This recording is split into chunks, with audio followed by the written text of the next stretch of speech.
Chapter 1. Tomorrow is cancelled. All the reasons for making a revolution are there. Not one is lacking. The shipwreck of politics, the arrogance of the powerful, the reign of falsehood, the vulgarity of the wealthy, the cataclysms of industry, galloping misery, naked exploitation, ecological apocalypse. We are spared nothing, not even being informed about it all. Climate. 2016 breaks a heat record, Le Monde announces, the same as almost every year now. All the reasons are there together, but it's not reasons that make revolutions, it's bodies, and the bodies are in front of screens. One can watch a presidential election sink like a stone, the transformation of the most important moment in French political life into a big trashy fest only makes the soap opera more captivating. One couldn't imagine Koh-Lanta with such characters, such dizzying plot twists, such cruel tests, or so general a humiliation. The spectacle of politics lives on as the spectacle of its decomposition. Disbelief goes nicely with the filthy landscape. The National Front, that political negation of politics, that negation of politics on the terrain of politics, logically occupies the center of this chessboard of smoking ruins. The human passengers, spellbound, are watching their shipwreck like a first-rate show. They are so enthralled that they don't feel the water that's already bathing their legs. In the end, they'll transform everything into a buoy. The drowning are known for that, for trying to turn everything they touch into a life preserver. This world no longer needs explaining, critiquing, denouncing. We live enveloped in a fog of commentaries and commentaries on commentaries, of critiques and critiques of critiques of critiques, of revelations that don't trigger anything, other than revelations about the revelations. And this fog is taking away any purchase we might have on the world. There's nothing to criticize in Donald Trump. As to the worst that can be said about him, he's already absorbed, incorporated it. He embodies it. He displays on a gold chain all the complaints that people have ever lodged against him. He is his own caricature, and he's proud of it. Even the creators of South Park are throwing in the towel. It's very complicated now that satire has become reality. We really tried to laugh about what is going on, but it wasn't possible to maintain the rhythm. What was happening was so much funnier than what could be imagined. So we decided to let it go, to let them have their comedy and we'll have ours. We live in a world that has established itself beyond any justification. Here, criticism doesn't work, any more than satire does. Neither one has any impact. To limit oneself to denouncing discriminations, oppressions, and injustices, and expect to harvest the fruits of that, is to get one's epochs wrong. Leftists who think they can make something happen by lifting the lever of bad conscience are sadly mistaken. They can go and scratch their scabs in public and air their grievances, hoping to arouse sympathy as much as they like. They'll only give rise to contempt and the desire to destroy them.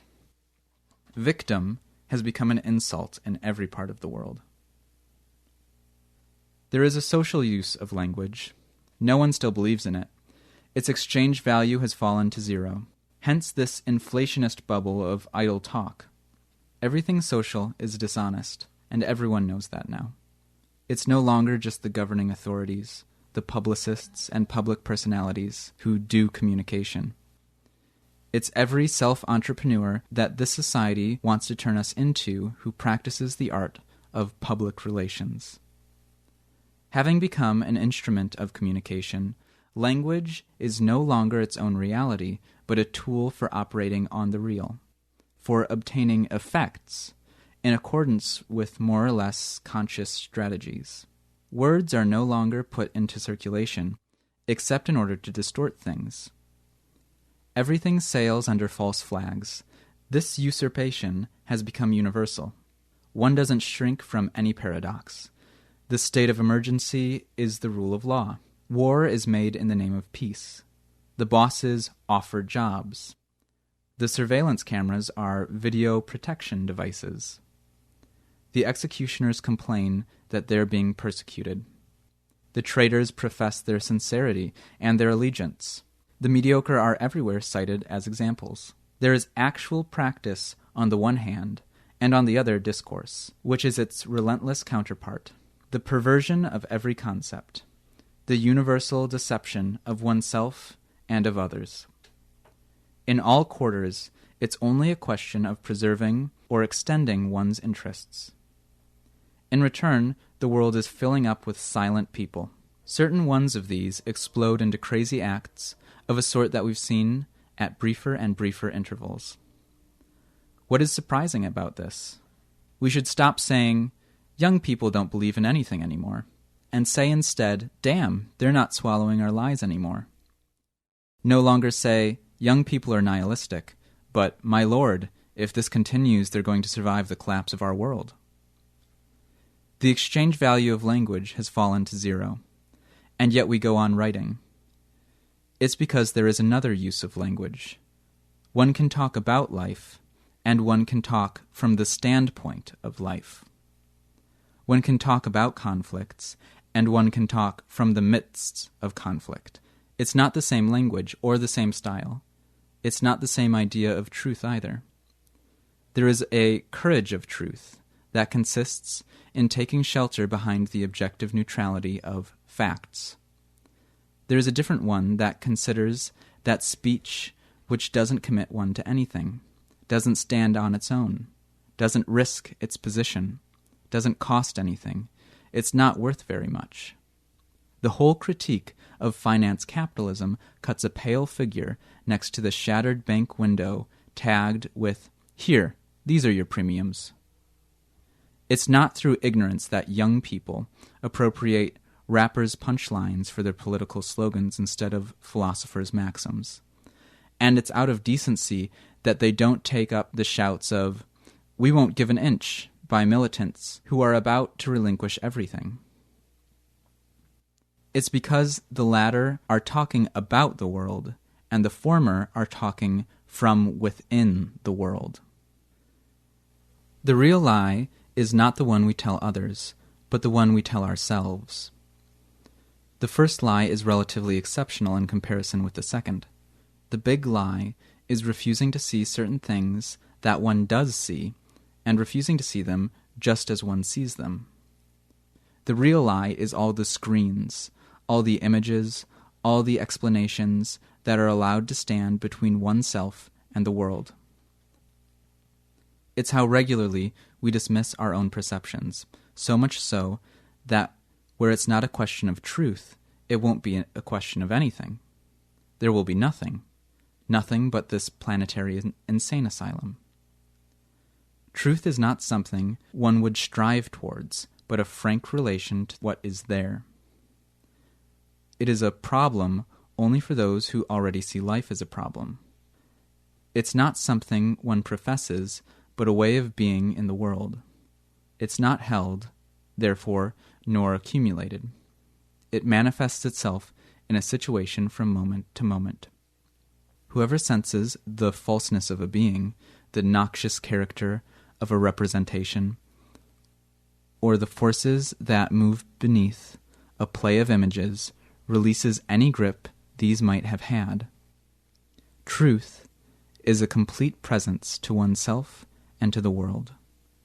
A vital contact with the real, an acute perception of the givens of existence. In a world where everyone play acts, where everyone puts on a performance, where one communicates all the more as nothing is really said, the very word truth produces a chill, or is greeted with annoyance or sniggers. Everything sociable that this epoch contains has become so dependent on the crutches of untruth that it can't do without them. Proclaiming the truth is not at all recommended. Speaking truth to people who can't take even tiny doses of it will only expose you to their vengeance. In what follows, we don't claim in any instance to convey the truth, but rather the perception we have of the world, what we care about, what keeps us awake and alive. The common opinion must be rejected. Truths are multiple, but untruth is one. because it is universally arrayed against the slightest truth that surfaces. All year long we're pummeled with words about the 1,000 threats that surround us: terrorists, migrants, endocrine disruptors, fascism, unemployment. In this way, the unshakable routine of capitalist normality is perpetuated, against a background of 1,000 failed conspiracies, 100 averted catastrophes. As to the pallid anxiety which they try, day after day, to implant in our heads, by way of armed military patrols, breaking news, and governmental announcements, one has to credit riots with the paradoxical virtue of freeing us from this. There is something that the lovers of those funeral processions called demonstrations, all those who taste, over a glass of rouge, the bitter enjoyment of always being defeated, all those who give out a flatulent, "or else it's going to blow up," before they prudently climb back into their bus, cannot understand. In a street confrontation, the enemy has a well-defined face, whether he's in civilian clothes or armor. He has methods that are largely known. He has a name and a function. In fact, he's a civil servant, as he soberly declares. The friend, too, has gestures, movements, and an appearance that is recognizable. In the riot, there is an incandescent presence to oneself and to others, a lucid fraternity which the Republic is quite incapable of generating. The organized riot is capable of producing what this society cannot create: lively and irreversible bonds. Those who dwell on images of violence miss everything that's involved in the fact of taking the risk together, of breaking, tagging, of confronting the cops. One never comes out of one's first riot unchanged. It's this positivity of the riot that the spectators prefer not to see, and that frightens them more deeply than the damage, the charges, and the countercharges. In the riot, there is a production and affirmation of friendships, a focused configuration of the world, clear possibilities of action, means close at hand. The situation has a form, and one can move within it. The risks are sharply defined, unlike those nebulous risks governing authorities like to hang over our existences. The riot is desirable as a moment of truth. It is a momentary suspension of the confusion. In the tear gas, things are curiously clear, and the real is finally legible. It's difficult, then, not to see who is who. Speaking of the insurrectionary day of July 15, 1927, in Vienna, Elias Canetti said, "It's the closest thing to a revolution that I've experienced. Hundreds of pages would not be enough to describe all I saw." He drew from that day the inspiration for his masterwork, Crowds and Power. The riot is formative by virtue of what it makes visible. In the Royal Navy, there was this old toast: "Confusion to our enemies." Confusion has a strategic value.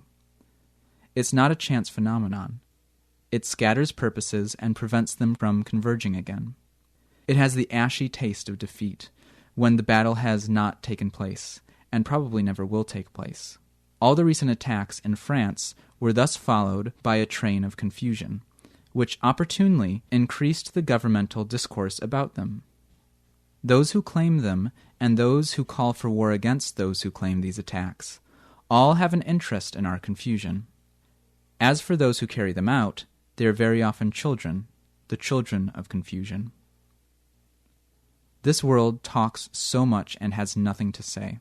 It is bereft of positive statements. Perhaps it believed it could make itself immune to attack this way. More than anything else, however, it placed itself at the mercy of any serious affirmation. A world whose positivity is built on so much devastation deserves to have what is life-affirming take the form initially of a wrecking, breaking, rioting. They always try to portray us as desperate individuals, on the grounds that we act, we build, we attack without hope. Hope. Now there's at least one disease this civilization has not infected us with. We're not despairing for all that.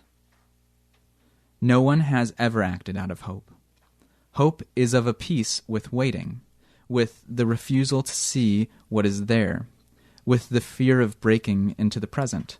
In short, with the fear of living.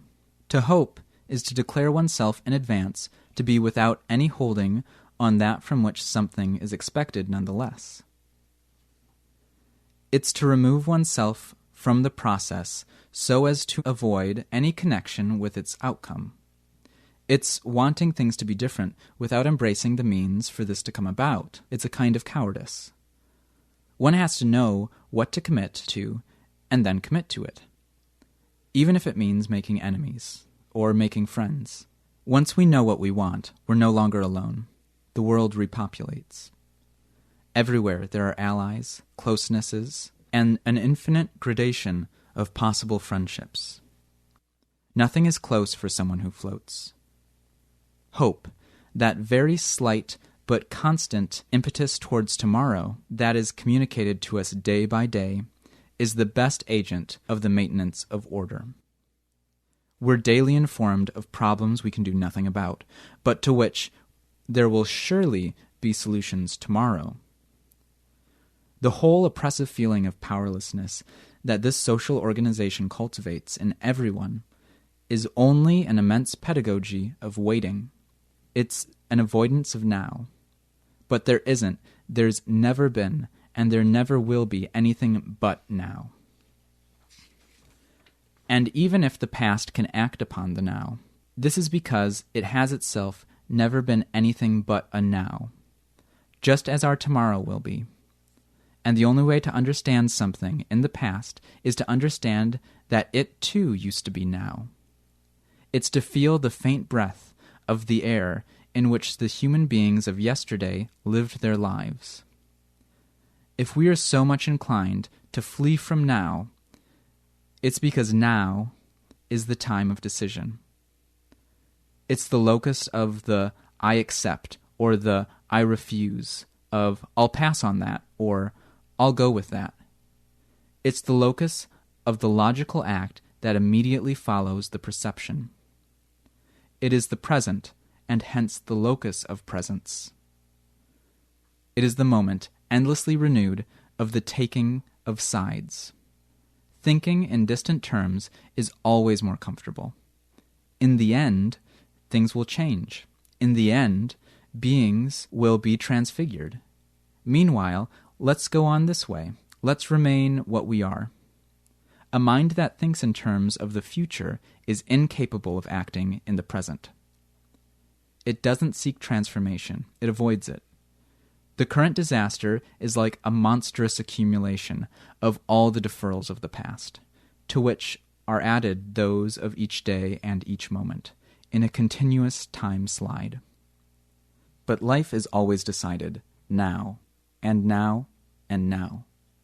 Everyone can see that this civilization is like a train rolling towards the abyss, and picking up speed.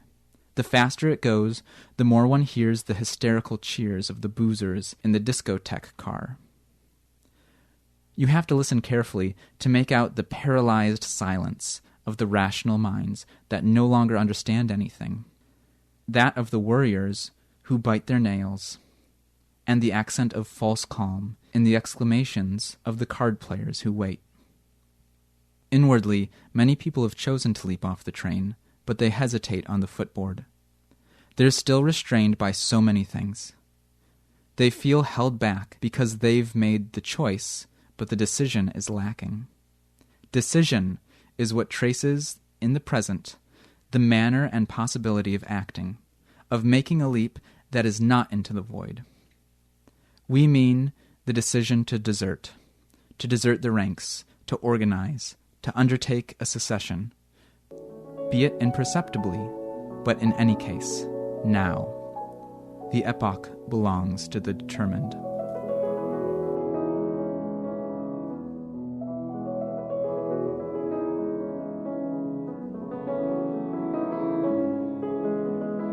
Chapter 2. 50 Shades of Breakage.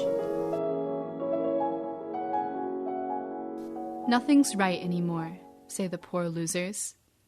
Yes, the world's in a bad state, says the conventional wisdom. We say rather that the world is fragmenting. We were promised a new world order, but it's the opposite that's occurring. A planetary generalization of liberal democracy was announced, but what is generalizing instead are the electoral insurrections against it and its hypocrisy, as the liberals bitterly complain. Zone after zone, the fragmentation of the world continues, unceremoniously and without interruption. And this is not just an affair of geopolitics. It's in every domain that the world is fragmenting. It's in every domain that unity has become problematic. Nowadays, there is no more unity in society than there is in science.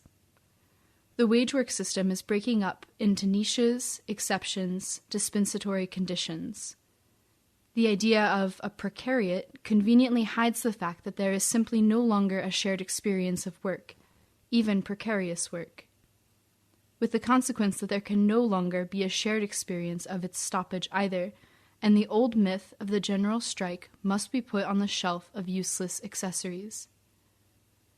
In like manner, Western medicine has been reduced to tinkering with techniques that break its doctrinal unity into pieces, such as acupuncture, hypnosis, or magnetism. Politically, beyond the usual parliamentary messing around, there's no more majority for anything. During the conflict in the spring of 2016, precipitated by the Loi Travail, the most astute journalistic commentary noted that two minorities, a governmental minority and a minority of demonstrators, were clashing in front of a population of spectators. Our very ego self appears as a more and more complex, less and less coherent puzzle, so that to make it hold together, in addition to pills and therapy sessions, algorithms are necessary now. It's pure irony that the word wall is used to describe the solid stream of images, information, and commentary by which Facebook attempts to give a shape to the self. The contemporary experience of life in a world composed of circulation, telecommunications, networks, and a welter of real-time information and images trying to capture our attention is fundamentally discontinuous. On a completely different scale, the particular interests of the elite are becoming more and more difficult to posit as the general interest. One only has to see how hard it is for states to implement their infrastructure projects, from the Susa Valley to Standing Rock, to realize that things aren't working anymore. The fact that now they have to be ready to bring the army and its special units into the national territory to protect building sites of any importance shows rather clearly that these projects are seen for the mafia-type operations that they are. The unity of the Republic, that of science, that of the personality, that of the national territory, or that of culture, have never been anything but fictions. But they were effective. What is certain is that the illusion of unity can no longer do its work of fooling people, of bringing them into line, of disciplining them. In every domain, hegemony is dead, and the singularities are becoming wild. They bear their own meaning in themselves, no longer expecting it from a general order. The petty supervisory voice that allowed anyone with a bit of authority to ventriloquate for others, to judge, classify, hierarchize, moralize, to tell everyone what they need to do and how they need to be, has become inaudible. All the need-tos are lying on the ground. The militant who knows what must be done, the professor who knows what you need to think, the politician who will tell you what is needed for the country, speak in the desert. As things stand, nothing can match the singular experience where it exists.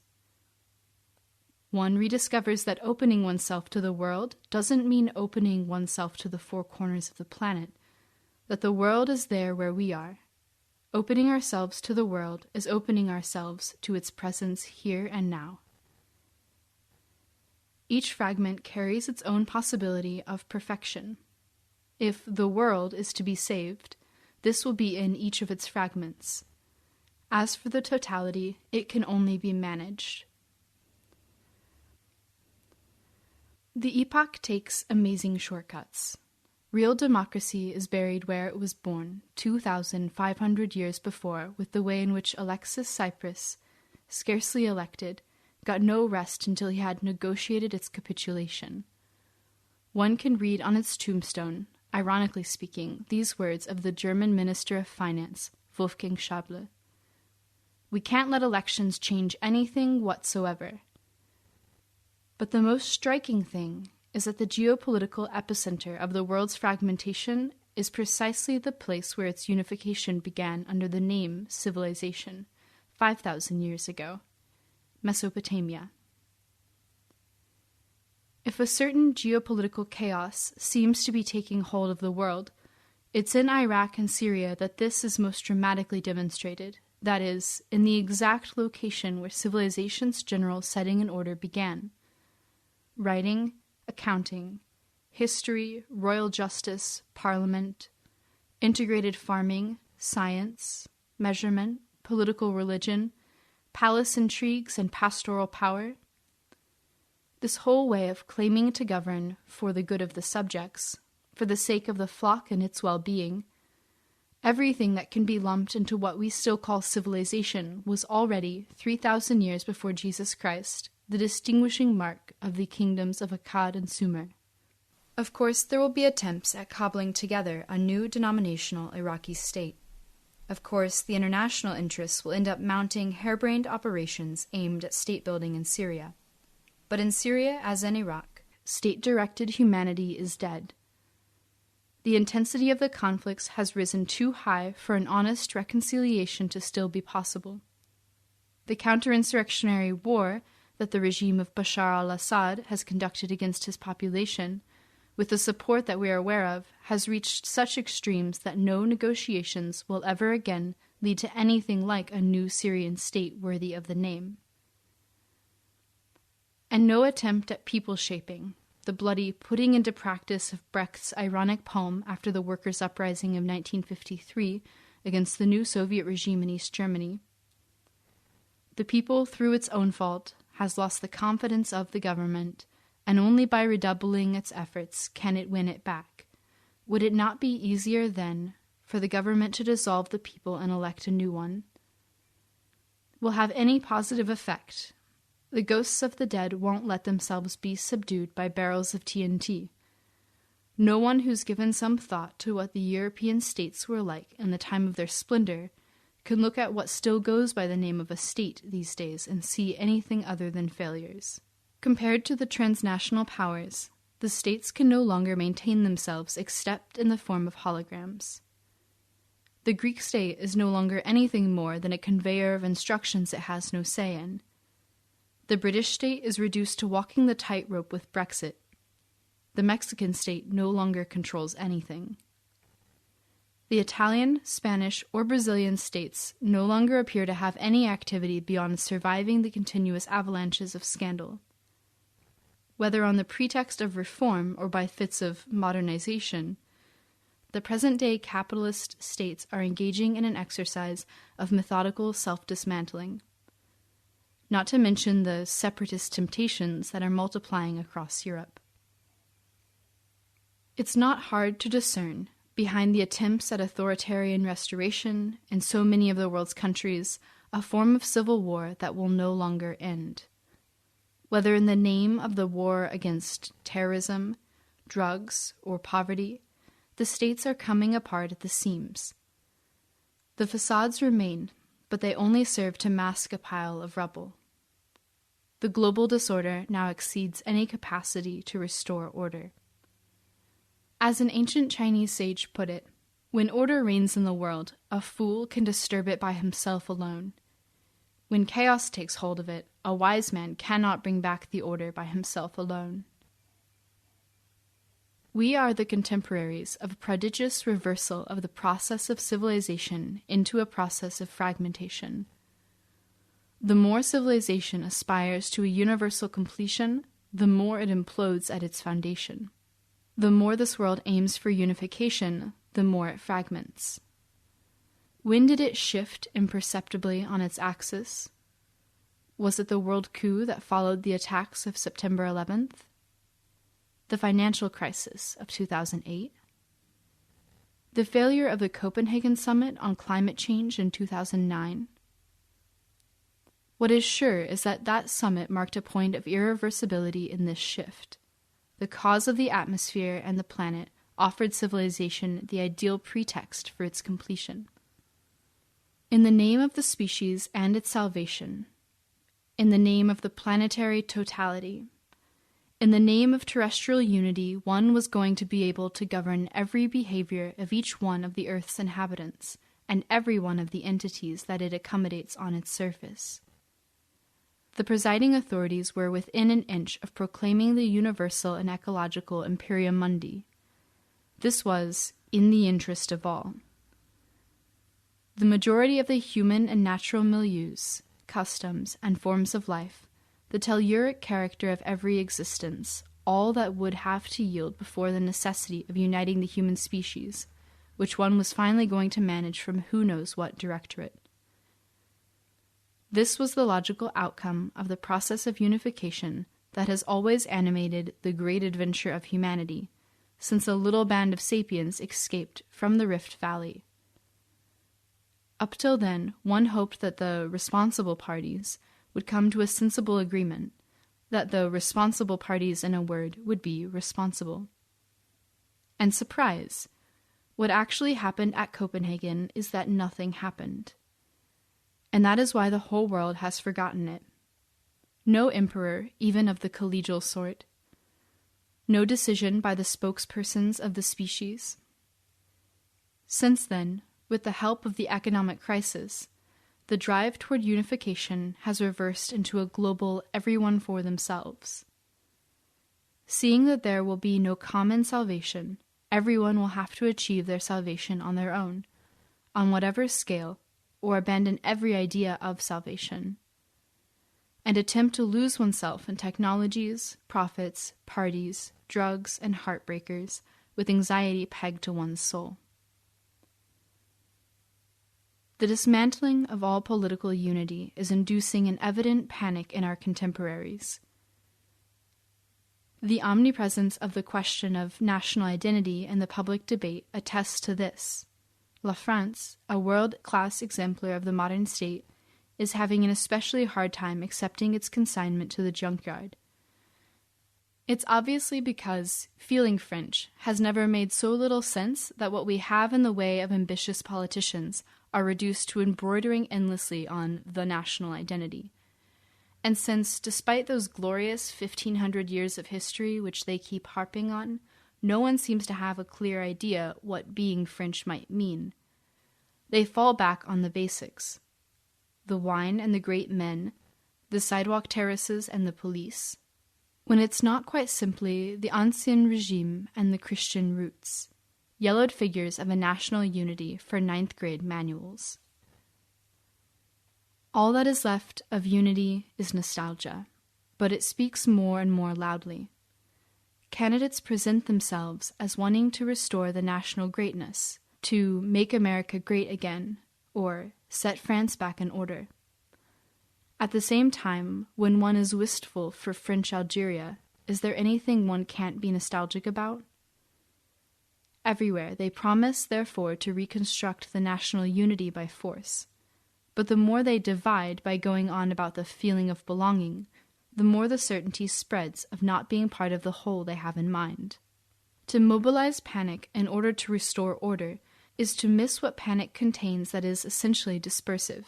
The process of general fragmentation is so unstoppable that all the brutality that will be used in order to recompose the lost unity will only end up accelerating it, deepening it, and making it more irreversible.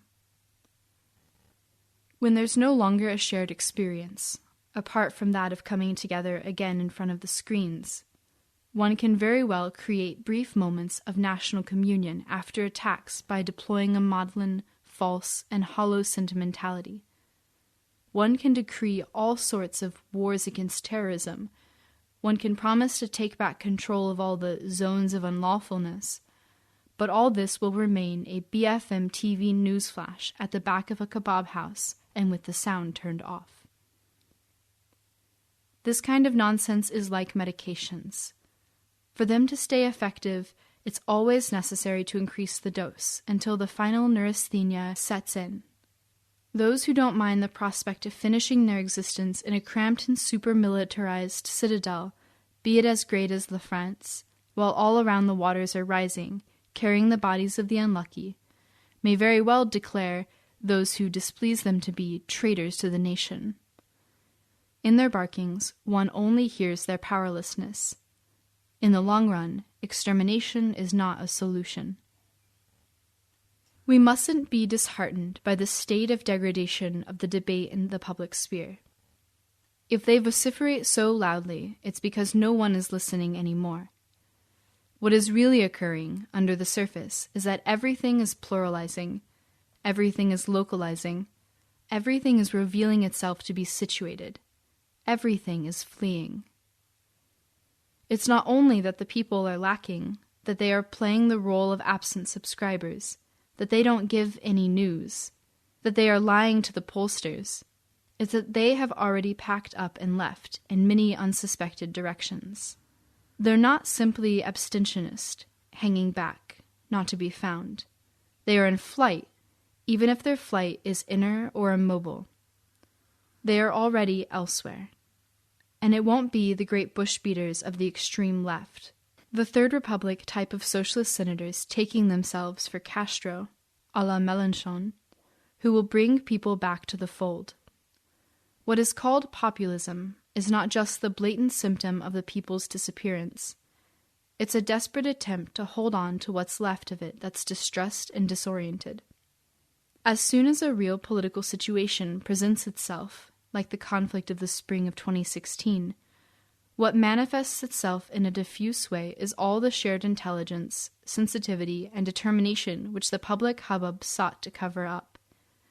The event, constituted by the appearance, in the conflict of the cortège de tête, has shown this rather clearly. Given that the social body is taking on water from all sides, including the old Union framework, it was obvious to every demonstrator who was still alive that the feet-dragging marches were a form of pacification through protest. Thus, from demonstration to demonstration, one saw at the head of the procession all those who aimed to desert the social cadaver to avoid contracting its little death. It started with the high school students. Then, all sorts of young and not-so-young demonstrators, militants, and unorganized elements swelled the ranks. To top it off, during the 14th of June demonstration, entire Union sections, including the longshoremen of Le Havre, joined an out-of-control head contingent of 10,000 persons.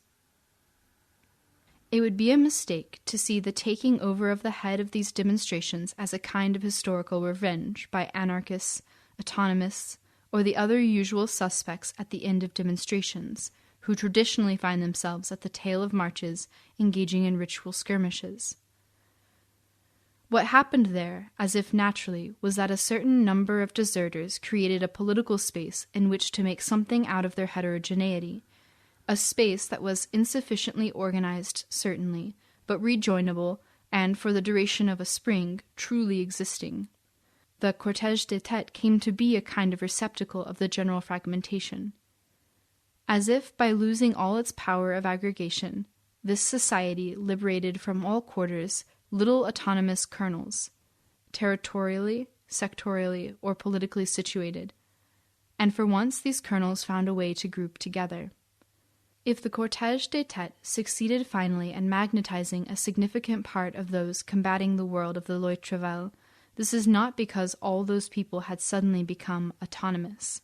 The heterogeneous character of its components argues against that.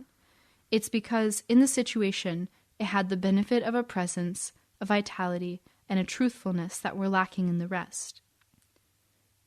The cortège de tête was so clearly not a subject detachable from the rest of the demonstration, but rather a gesture, that the police never managed to isolate it as they regularly tried to do. To put an end to the scandal of its existence, to re-establish the traditional image of the Union March with the bosses of the different labor confederations at its head, to neutralize this cortege systematically composed of young hooded ones who defy the police, of older ones who support them, or free workers who break through the lines of riot police. It was necessary, finally, to kettle the whole demonstration. So at the end of June, there was the humiliating scene around the basin of the arsenal, which was surrounded by a formidable police presence. A nice demoralization maneuver arranged jointly by the labor unions and the government. That day, L'Humanité would run a front-page story on the remarkable victory the demonstration represented. It's a tradition among Stalinists to cover their retreats with litanies of triumph. The long French spring of 2016 established this evident fact. The riot, the blockade, and the occupation form the basic political grammar of the epoch. Kettling does not simply constitute a technique of psychological warfare which the French order belatedly imported from England. Kettling is a dialectical image of current political power. It's the figure of a despised, reviled power that no longer does anything but keep the population in its nets. It's the figure of a power that no longer promises anything and has no other activity than locking all the exits. A power that no one supports anymore in a positive way, that everyone tries to flee as best they can, and that has no other perspective than to keep in its confining bosom all that is on the verge of escaping it. The figure of Kettling is dialectical in that what it is designed to confine, it also brings together. It is a site where meetups take place between those who are trying to desert. Novel chants, full of irony, are invented there. A shared experience develops within its enclosure. The police apparatus is not equipped to contain the vertical escape that occurs in the form of tags that will soon embellish every wall, every bus shelter, every business, and that give evidence that the mind remains free even when the bodies are held captive. Victory through chaos. In ashes, all becomes possible. France, its wine, its revolutions. Homage to the families of the broken windows. Kiss, kiss, bank, bank. I think, therefore I break. Since 1968, the walls had not seen such a spirit of freedom. From here, from this country where it's hard for us to breathe an air that is more and more rarefied, where each day we feel more like foreigners, there could only come this fatigue that eroded us with emptiness, with imposture. For lack of anything better, we paid each other in words. The adventure was literary, the commitment was platonic. As for tomorrow's revolution, a possible revolution, who among us still believed in it? This is how Pierre Puchemar, in Plus vivant que jamais, describes the atmosphere that May 1968 swept away. One of the most remarkable aspects of the fragmentation that's underway is that it affects the very thing that was thought to ensure the maintenance of social unity, the law. With the exceptional anti-terrorist legislation, the gutting of the labor laws, the increasing specialization of jurisdictions and courts of prosecution, the law no longer exists. Take criminal law. On the pretext of anti-terrorism and fighting organized criminality, what has taken shape from year to year is the constitution of two distinct laws, a law for citizens and a penal law of the enemy. It was a German jurist, appreciated by the South American dictatorships in their time, who theorized it. His name is Gunther Jacobs. Concerning the riffraff, the radical opponents, the thugs, the terrorists, the anarchists, in short, all those who don't have enough respect for the democratic order and force and pose a danger to the normative structure of society, Gunther Jacobs notes that more and more, a special treatment is reserved for them that is in derogation of normal criminal law, to the point of no longer respecting their constitutional rights. Is it not logical, in a sense, to treat as enemies those who behave as enemies of society? Aren't they in the business of excluding themselves from the law? And so for them, shouldn't one recognize the existence of a penal law of the enemy that consists precisely in the complete absence of any law? For example, this is what is openly practiced in the Philippines by its president, Duterte, who measures the effectiveness of his government in its war against drugs by the number of corpses of dealers delivered to the morgue, which were produced by death squads or ordinary citizens. At the time of our writing, the count exceeds 7,000 deaths. That we're still talking about a form of law is attested by the questions of the associations of jurists who wonder if in this instance one might be leaving the rule of law. The penal law of the enemy is the end of criminal law. So it's not exactly a trifle. The trick here is to make people believe that it is applied to a previously defined criminal population when it's rather the opposite that occurs. A person is declared an enemy after the fact, after being phone tapped, arrested, locked up, molested, ransomed, tortured, and finally killed. A bit like when the cops press charges for contempt and obstruction against those they've just beaten up a little too conspicuously. As paradoxical as this assertion may appear, we are living in the time of abolition of the law. The metastatic proliferation of laws is just one aspect of this abolition. If every law had not become insignificant in the rococo edifice of contemporary law, would it be necessary to produce so many of them? Would it be necessary to react to every other minor news event by enacting a new piece of legislation? The object of the major bills of the past few years in France pretty much boils down to the abolition of laws that were in force, and a gradual dismantling of all juridical safeguards. So much so that law, which was meant to protect persons and things faced with the vagaries of the world, has instead become something that adds to their insecurity. A distinctive trait of the major contemporary laws is that they place this or that institution or power above the laws. The Intelligence Act eliminated every recourse for dealing with the intelligence services. The Loi Macron, which was not able to establish business secrecy, is only called a law by virtue of a strange newspeak. It consisted rather in undoing a whole set of guarantees enjoyed by employees, relating to Sunday work, layoffs or firings, and the regulated professions. The Loi Travail itself was only a continuation of this movement that had started so well. What is the famous inversion of the hierarchy of norms, but precisely the replacement of any general legal framework by the state of exception of each corporation? If it was so natural for a social democratic government inspired by the extreme right to declare a state of exception after the attacks of November 2015, this was because the state of exception already reigned in the form of the law. Accepting to see the world's fragmentation, even in the law, is not an easy thing. In France, we've inherited nearly a millennium of a rule of justice.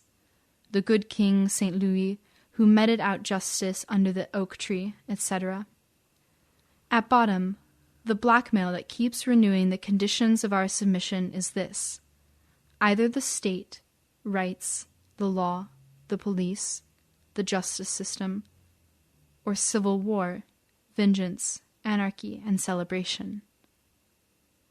This conviction, this justicialism, this statism, permeates the whole set of politically acceptable and audible sensibilities across the board, from the extreme left to the extreme right. Indeed, it's in line with this fixed axis that the conversion of a large portion of the workers' vote into a vote for the National Front occurred without any major existential crisis for those concerned.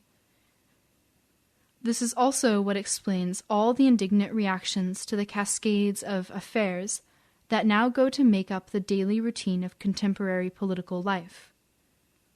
We propose a different perception of things, a different way to apprehend them. Those who make the laws evidently don't respect them. Those who want to instill the work ethic in us do fictitious jobs. It's common knowledge that the drug squad is the biggest hash dealer in France. And whenever, by an extraordinary chance, a magistrate is bugged, one doesn't wait long to discover the awful negotiations that are hidden behind the noble pronouncement of a judgment, an appeal, or a dismissal. To call for justice in the face of this world is to ask a monster to babysit your children. Anyone who knows the underside of power immediately ceases to respect it. Deep down, the masters have always been anarchists. It's just that they can't stand for anyone else to be that. And the bosses have always had a bandit's heart. It's this honorable way of seeing things that has always inspired lucid workers to practice pilfering, moonlighting, or even sabotage. One really has to be named Mikia to believe that the proletariat has ever sincerely been moralistic and legalistic. It's in their lives, among their own people, that the proletarians manifest their ethics, not in relation to society. The relationship with society and its hypocrisy can only be one of warfare, whether open or not. It's also this line of reasoning that inspired the most determined fraction of the demonstrators in the conflict of the spring of 2016. Because one of the most remarkable features of that conflict is the fact that it took place in the middle of a state of emergency. It's not by chance that the organized forces in Paris who contributed to the formation of the cortège de tête are also those who defied the state of emergency at the Place de la République during COP21. There are two ways of taking the state of emergency. One can denounce it verbally and plead for a return to a rule of law, which, so far as we can recall, had always seemed to come at a heavy price in the time before its suspension. But one can also say, you do as you please. You consider yourselves above the laws that you claim to draw your authority from. Well, us too imagine that. There are those who protest against a phantom, the state of emergency, and those who duly note it and deploy their own state of exception in consequence. There, where an old left-wing reflex made us shudder before democracy's fictitious state of exception, the conflict of the spring of 2016 preferred to counterpose, in the street, its real state of exception, its own presence to the world, the singular form of its freedom. The same goes for the world's fragmentation. One can deplore it and try to swim back up the river of time, but one can also begin from there and see how to proceed. It would be simple to contrast a nostalgic, reactionary, conservative, right-wing affect and a left-wing, chaos-inflected, multiculturalist postmodernism. Being on the left or on the right is to choose among one of the countless ways afforded to humans to be imbeciles. And in fact, from one end of the political spectrum to the other, the supporters of unity are evenly distributed. There are those nostalgic for national greatness everywhere, on the right and on the left, from Sorrel to Ruffin.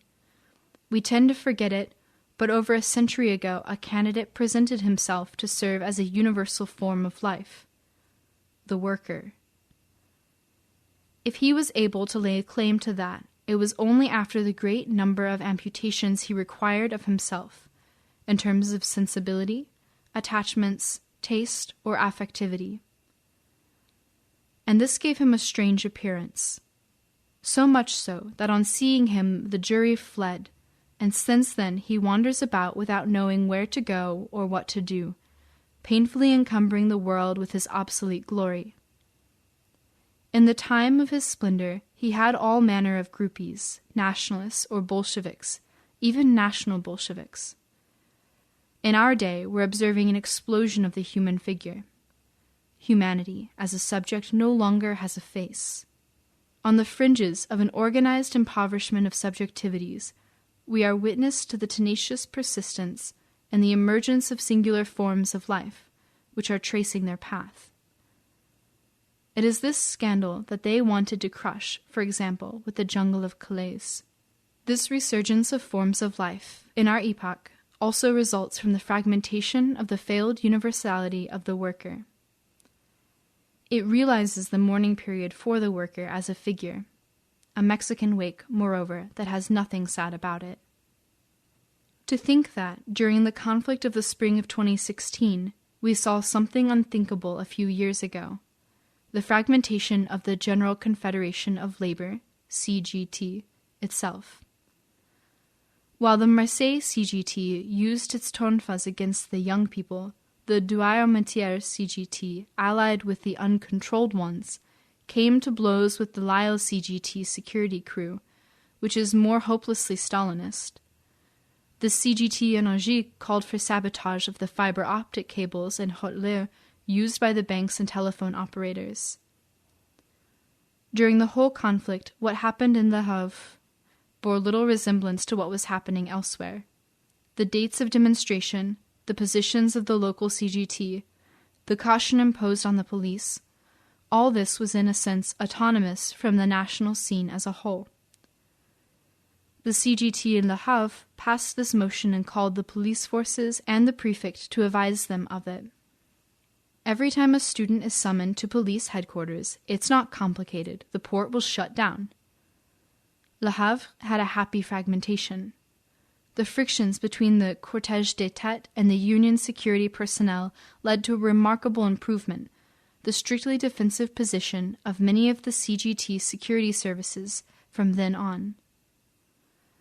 They would cease to play a police role in the demonstrations, no longer beating on the autonomists and handing the crazies over to the cops, but would focus instead solely on their section of the procession. An appreciable, perhaps long-lasting shift, who knows? Despite the communiqué condemning acts of violence, a must after the demonstration against the National Front at Nantes on February 25, 2017, the CGT 44 had organized for that occasion together with Zadis and other uncontrollables. It's one of the fortunate effects of the spring 2016 conflict, and one that will definitely worry some people on the side of the government as well as inside the unions. As something endured, the process of fragmentation of the world can drive people into misery, isolation, schizophrenia. It can be experienced as a senseless loss in the lives of human beings. We are invaded by nostalgia, then. Belonging is all that remains for those who no longer have anything. At the cost of accepting fragmentation as a starting point, it can also give rise to an intensification and pluralization of the bonds that constitute us. Then fragmentation doesn't signify separation, but a shimmering of the world. From the right distance, it's rather the process of integration in society that's revealed to have been a slow attrition of being, a continuous separation, a slippage toward more and more vulnerability, and a vulnerability that's increasingly covered up. The ZAD of Notre-Dame-des-Landes illustrates what the process of fragmentation of the territory can signify. For a territorial state as ancient as the French state, that a portion of ground is torn away from the national continuum and brought into succession on a lasting basis, amply proves that the continuum no longer exists as it did in the past. Such a thing would have been unimaginable under de Gaulle, Clemenceau, or Napoleon. Back then, they would have sent the infantry to settle the matter. Now, a police operation is called Caesar, and it beats a retreat in the face of a woodland guerrilla response. The fact that on the outskirts of the zone, buses of the National Front could be assaulted on a freeway in the style of a stagecoach attack, more or less like a police car posted to a banlieue intersection to surveil a camera that was surveilling dealers, got itself torched by a Molotov cocktail, indicates that things have indeed become a little like the Far West in this country. The process of fragmentation of the national territory at Notre-Dame-des-Landes, far from constituting a detachment from the world, has only multiplied the most unexpected circulations, some far-ranging and others occurring close to home. To the point that one tells oneself the best proof that extraterrestrials don't exist is that they haven't got in touch with the Zod. In its turn, the wresting away of that piece of land results in its own internal fragmentation, its fractalization, the multiplication of worlds within it and hints of the territories that coexist and are superimposed there. New collective realities, new constructions, new encounters, new thoughts, new customs, new arrivals in every sense, with the confrontations arising necessary from the rubbing together of worlds and ways of being, and consequently a considerable intensification of life, a deepening of perceptions, a proliferation of friendships, enmities, experiences, horizons, contacts, distances, and a great strategic finesse. With the endless fragmentation of the world, there is a vertiginous increase in the qualitative enrichment of life, and a profusion of forms, for someone who thinks about the promise of communism it contains. In the fragmentation, there is something that points toward what we call communism. It's the return to earth, the end of any bringing into equivalence, the restitution of all singularities to themselves, the defeat of subsumption, of abstraction, the fact that moments, places, things, beings, and animals all acquire a proper name, their proper name. Every creation is born of a splitting off from the whole. As embryology shows, each individual is the possibility of a new species as soon as it appropriates the conditions that immediately surround it. If the earth is so rich in natural environments, this is due to its complete absence of uniformity. Realizing the promise of communism contained in the world's fragmentation demands a gesture to be performed over and over again, a gesture that is life itself. That of creating pathways between the fragments, of placing them in contact, of organizing their encounter, of opening up the roads that lead from one friendly piece of the world to another without passing through hostile territory. That of establishing the good art of distances between worlds. It's true that the world's fragmentation disorients and unsettles all the inherited certainties, that it defies all of our political and existential categories, that it removes the ground underlying the revolutionary tradition itself. It challenges us. We recall what Tosquelles explained to Francis Paine concerning the Spanish Civil War. In that conflict, some were militia. Tosquelles was a psychiatrist. He observed that the mental patients tended to be few in number because the war, by breaking the grip of the social life, was more therapeutic to the psychotics than the asylum. Civil war has a connection with the non-homogeneity of the self. Every one of us is made up of juxtaposed pieces with paradoxical unions and disunions inside us. The personality doesn't consist of a block. If it did, it would be a statue. One has to acknowledge this paradoxical thing. War doesn't produce new mental patients. On the contrary, there are fewer neuroses during war than in civil life, and there are even psychoses that heal. Here is the paradox, then. Being constrained to unity undoes us. The lie of social life makes us psychotic, and embracing fragmentation is what allows us to regain a serene presence to the world. There is a certain mental position where this fact ceases to be perceived in a contradictory way. That is where we place ourselves. Against the possibility of communism, against any possibility of happiness, there stands a hydra with two heads. On the public stage, each one of them makes a show of being the sworn enemy of the other. On one side, there is the program for a fascistic restoration of unity, and on the other, there is the global power of the merchants of infrastructure, Google as much as Vinci, Amazon as much as Viola. Those who believe that it's one or the other will have them both. Because the great builders of infrastructure have the means for which the fascists only have the folkloric discourse. For the former, the crisis of the old unities is primarily the opportunity for a new unification. In the contemporary chaos, in the crumbling of institutions, in the death of politics, there is a perfectly profitable market for the infrastructural powers and for the giants of the internet. a totally fragmented world remains completely manageable cybernetically. A shattered world is even the precondition for the omnipotence of those who manage its channels of communication.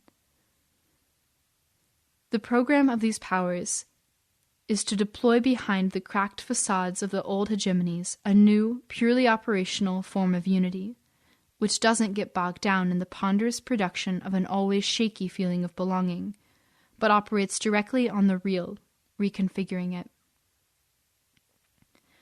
A form of unity without limits and without pretensions, which aims to build absolute order under absolute fragmentation. An order that has no intention of fabricating a new phantasmal belonging, but is content to furnish, through its networks, its servers, its highways, a materiality that is imposed on everyone without any questions being asked. No other unity than the standardization of interfaces, cities, landscapes. No other continuity than that of information. The hypothesis of Silicon Valley and the great merchants of infrastructure is that there is no more need to tire oneself out by staging a unity of facade. The unity it intends to construct will be integral with the world, incorporated in its networks, poured into its concrete. Obviously, we don't feel like we belong to a Google humanity, but that's fine with Google, so long as all our data belong to it. Basically, provided we accept being reduced to the sad ranks of users, we all belong to the cloud, which does not need to proclaim it. To phrase it differently, fragmentation alone does not protect us from an attempt to reunify the world by the rulers of tomorrow. Fragmentation is even the prerequisite and the ideal texture for such an initiative. From their point of view, the symbolic fragmentation of the world opens up the space for its concrete unification. Segregation is not contradictory to the ultimate networking. On the contrary, it gives it its raison d'être. The necessary condition for the reign of the GAFA, Google, Apple, Facebook, Amazon, is that beings, places, fragments of the world remain without any real contact. Where the GAFA claim to be linking up the entire world, what they're actually doing is working toward the real isolation of everybody. By immobilizing bodies, by keeping everyone cloistered in their signifying bubble. The power play of cybernetic power is to give everyone the impression that they have access to the whole world when they are actually more and more separated, that they have more and more friends when they are more and more autistic. The serial crowd of public transportation was always a lonely crowd, but people didn't transport their personal bubble along with them as they have done since smartphones appeared. A bubble that immunizes against any contact, in addition to constituting a perfect snitch.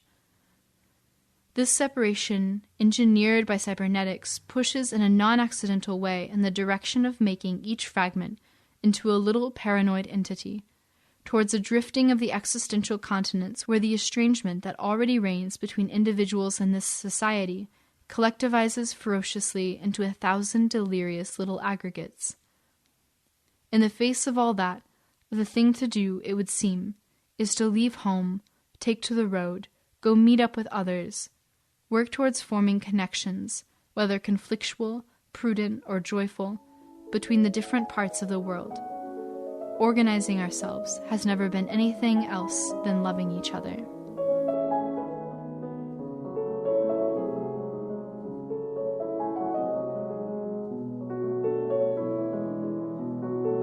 Chapter 3. Death to Politics. If politics were only the politics of politicians, it would be enough to turn off the TV and the radio to no longer hear it talked about. But it so happens that France, which is the country of human rights, only for show, is well and truly the country of power. All social relations in France are power relations, and in this country, what has not been socialized? So that there is politics at every level, in the associations and in the collectives, in the villages and the corporations, in the milieus, all the milieus.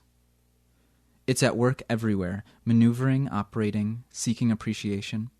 It never speaks honestly because it is afraid.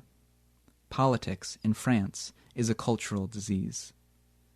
Anytime people get together, no matter what's at issue, no matter what the purpose is, and provided it lasts for a while, it takes on the structure of a little court society.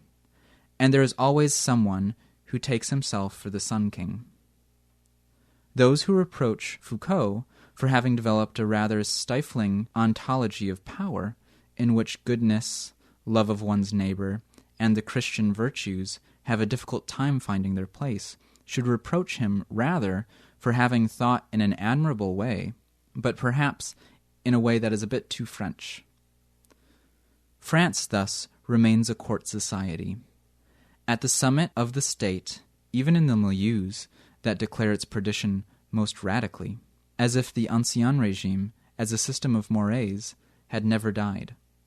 As if the French Revolution had only been a perverse stratagem for maintaining the Ancien Regime everywhere, behind the change of phraseology, and for protecting it from attack, since it's supposed to have been abolished.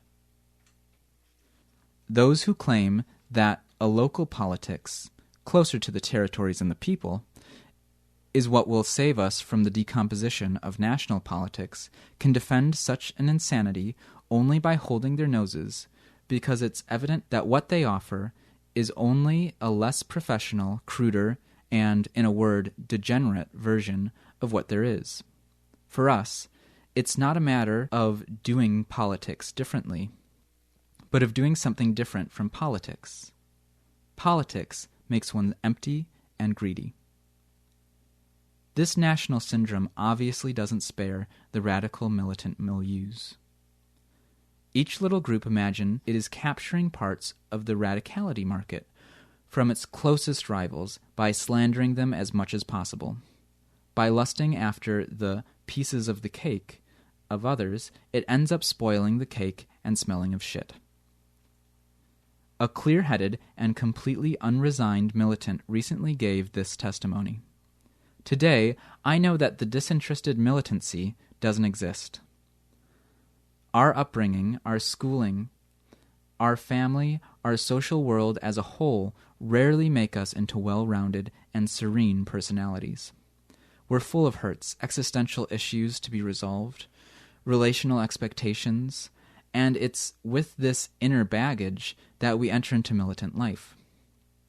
Through our struggles, we're all looking for something else, for gratifications, recognition, social and friendly relations, human warmth, meaning to give to our life.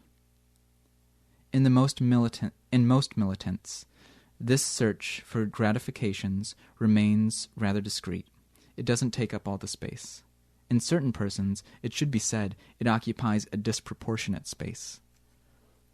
We can all think of examples of militants constantly monopolizing the talk or trying to control everything, of others putting on a performance or always playing on people's feelings, of others who are especially sensitive, very aggressive, or preemptory in the ways they express themselves.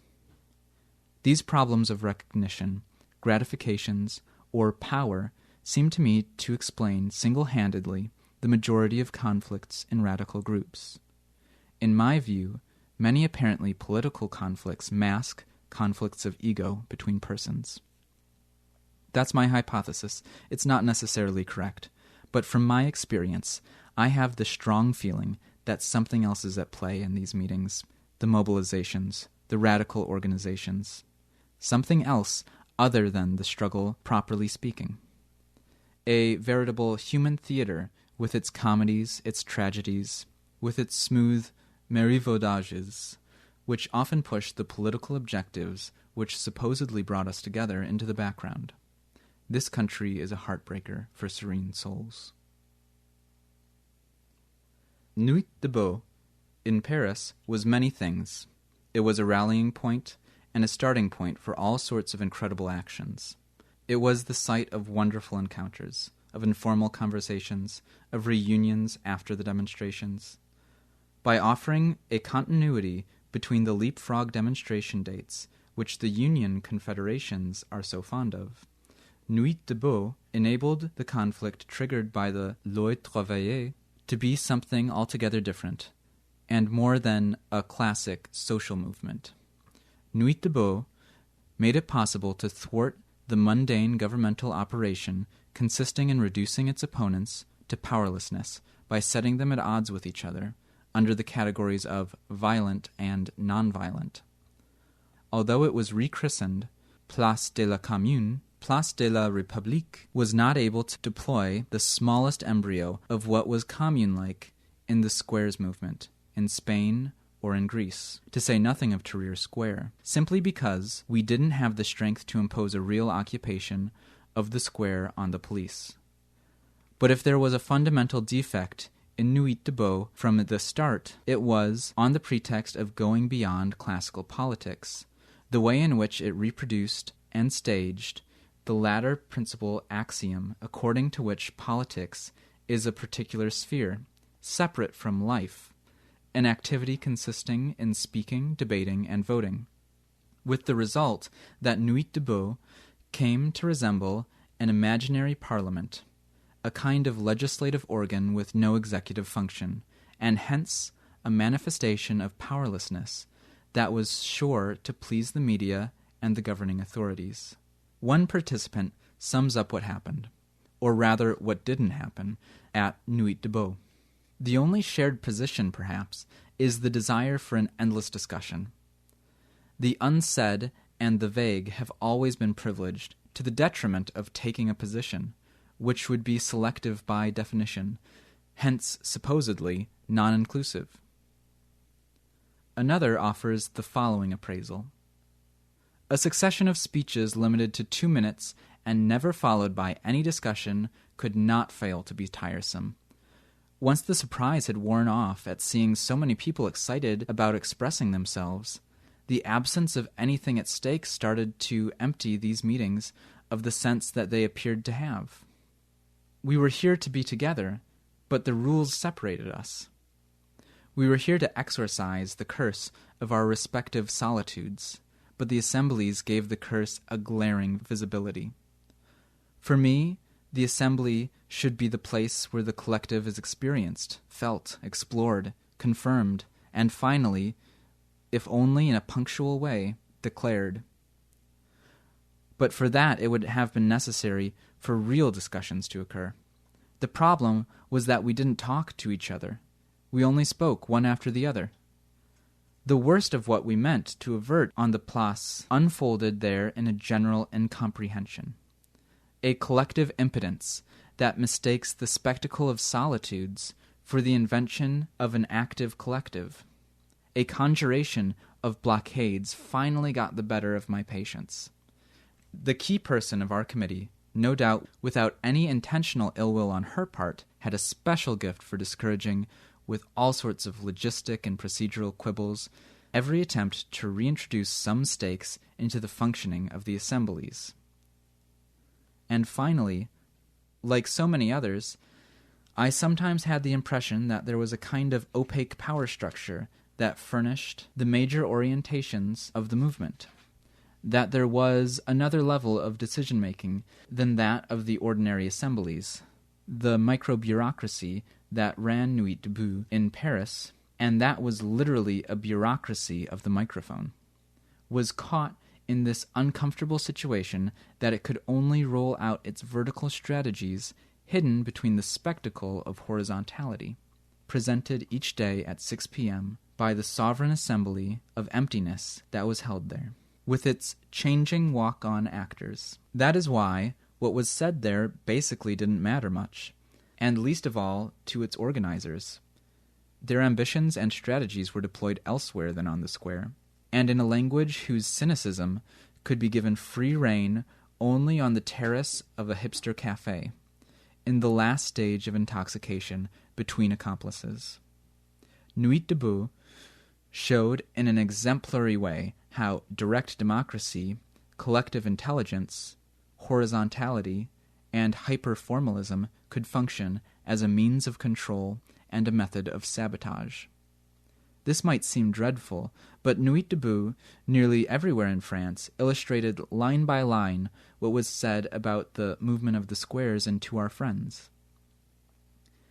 and was judged to be so scandalous by many militants at the moment of its publication.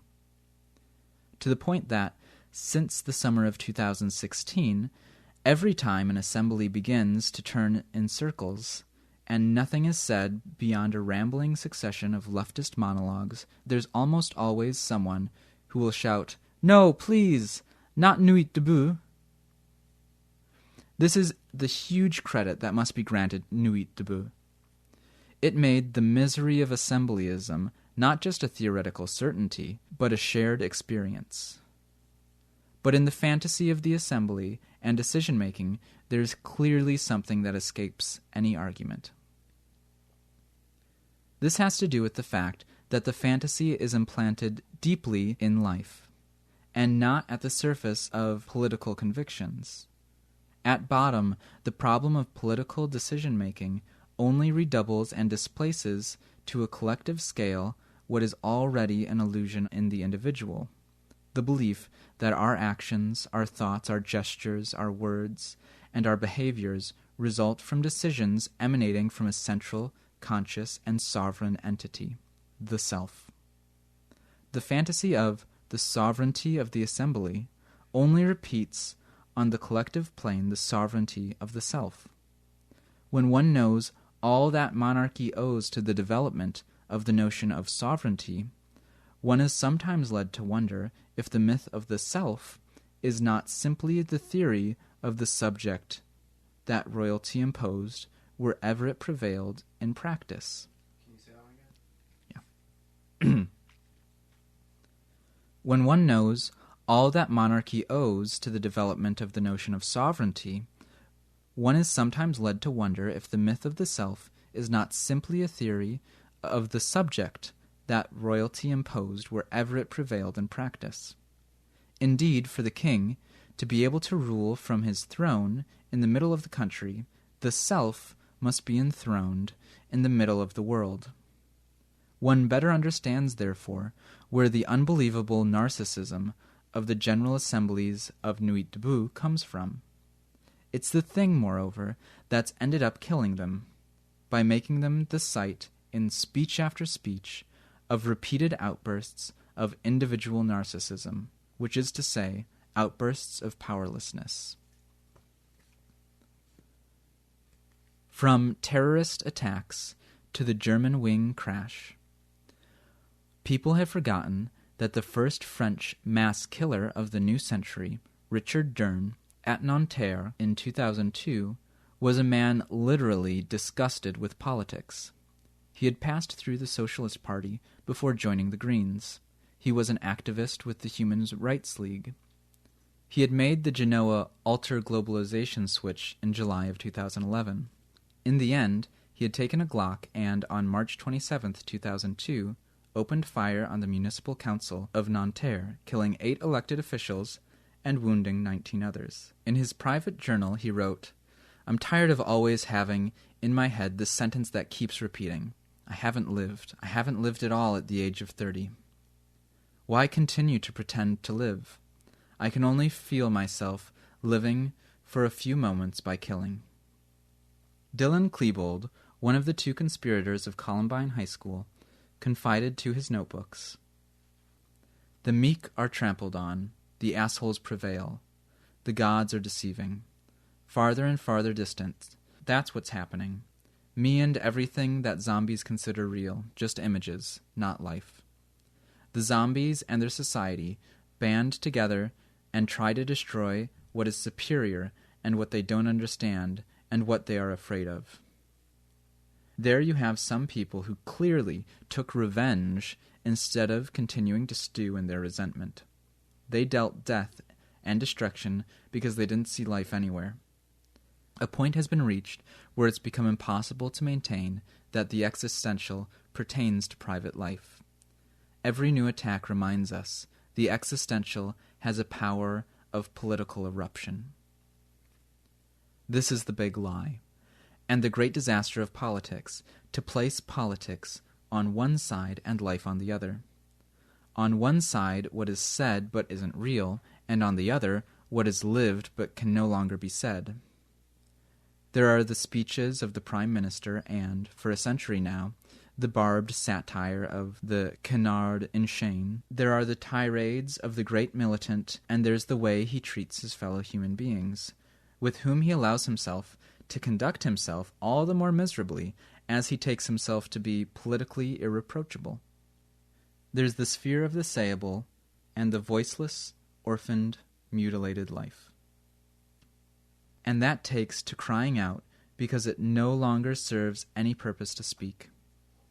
Hell is really the place where all speech is rendered meaningless. What is called debate nowadays is just the civilized murder of speech.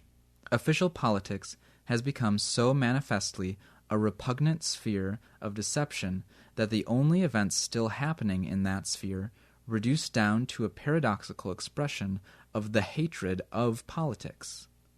If Donald Trump is truly a figure of hatred, it's because he is first and foremost a figure of the hatred of politics. And it's this hatred that carried him to power. Politics in its totality is what plays into the hands of the National Front, and not the casseurs or the Banlieue rioters. What the media, the card-carrying militants, and the governments cannot forgive the so-called casseurs and other black blocs is 1. Proving that powerlessness is not a destiny, which constitutes a galling insult for all those who are content to grumble and who prefer to see the rioters, contrary to any evidence, as infiltrated agents paid by the banks to aid the government. 2.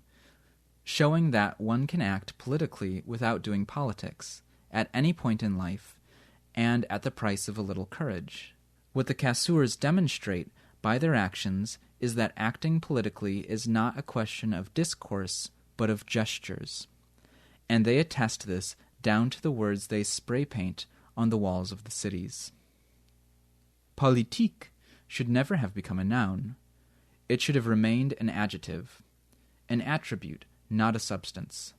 There are conflicts, there are encounters, there are actions, there are speech interventions that are political, because they make a decisive stand against something in a given situation, and because they express an affirmation concerning the world they desire. Political is that which bursts forth, which forms an event, which punches a hole in the orderly progression of the disaster. That which provokes polarization, drawing a line, choosing sides. But there's no such thing as politics. There's no specific domain that would gather up all these events, all these eruptions, independently of the place and the moment in which they appear. There's no particular sphere where it would be a question of the affairs of everyone. There's no sphere separate from what is general. It suffices to formulate the matter to expose the fraud. Everything is political that relates to the encounter, the friction, or the conflict between forms of life, between regimes of perception, between sensibilities, between worlds once this contact attains a certain threshold of intensity.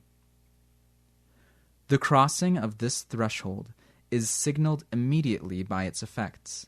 Front lines are drawn, friendships and enmities are affirmed, cracks appear in the uniform surface of the social. There is a splitting apart of what was falsely joined together, and subsurface communications between the different resulting fragments. What occurred in the spring of 2016 in France was not a social movement, but a political conflict, in the same way as 1968.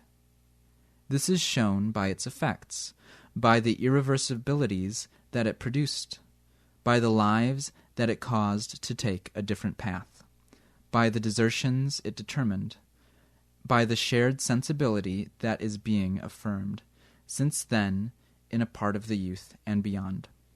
A generation could very well become ungovernable. These effects are making themselves felt, even in the ranks of the Socialist Party, in the split between the fractions that polarized at the time, in the fissure that condemns it to eventual implosion. Do they mean factions? Social movements have a structure, a liturgy, a protocol that define as excessive everything that escapes their bounds. Now, not only did this conflict not cease to outstrip all the constraints, whether political, union, or police in nature, but it was basically nothing but an uninterrupted series of surges. An uninterrupted series of surges which the old, worn-out forms of politics tried hopelessly to catch up with. The first call to demonstrate on March 9, 2016, was a bypassing of the unions by YouTubers, where the former had no choice but to follow the latter if they meant to preserve some reason for being. The subsequent demonstrations saw the continual overrunning of the processions by young people, who positioned themselves in the lead. The Nuit Debout initiative itself went beyond any recognized framework for mobilization. The free marches, starting from the Place de la République, such as the apéritif at Vale's house, were a spillover from Nuit Debout in their turn, and so on. The only movement demand, the repeal of the Loi Travaillée, was not really one, since it left no room for any adjustments, for any dialogue. With its entirely negative character, it only signified the refusal to continue being governed in this manner, and for some the refusal to be governed, period. No one here, neither from the government nor among the demonstrators, was open to the least negotiation. Back in the days of the dialectic and the social, conflict was always a moment of dialogue. But here, the semblances of dialogue were simply maneuvers for the state bureaucracy and the union bureaucracy alike.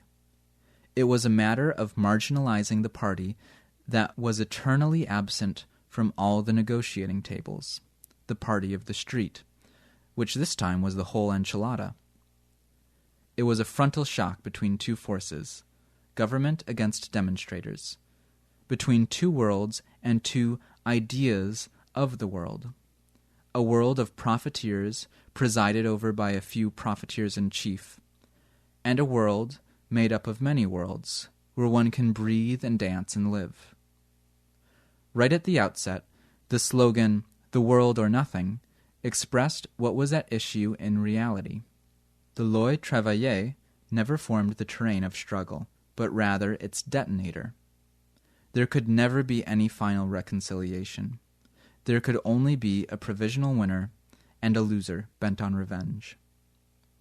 What is revealed in every political eruption is the irreducible human plurality, the unsinkable heterogeneity of ways of being and doing, the impossibility of the slightest totalization. For every civilization motivated by the drive towards the one, this will always be a scandal. There are no strictly political words or language. There is only a political use of language in situation, in the face of a determinate adversity. That a rock is thrown at a riot cop does not make it a political rock, nor are there any political entities such as France, a party, or a man.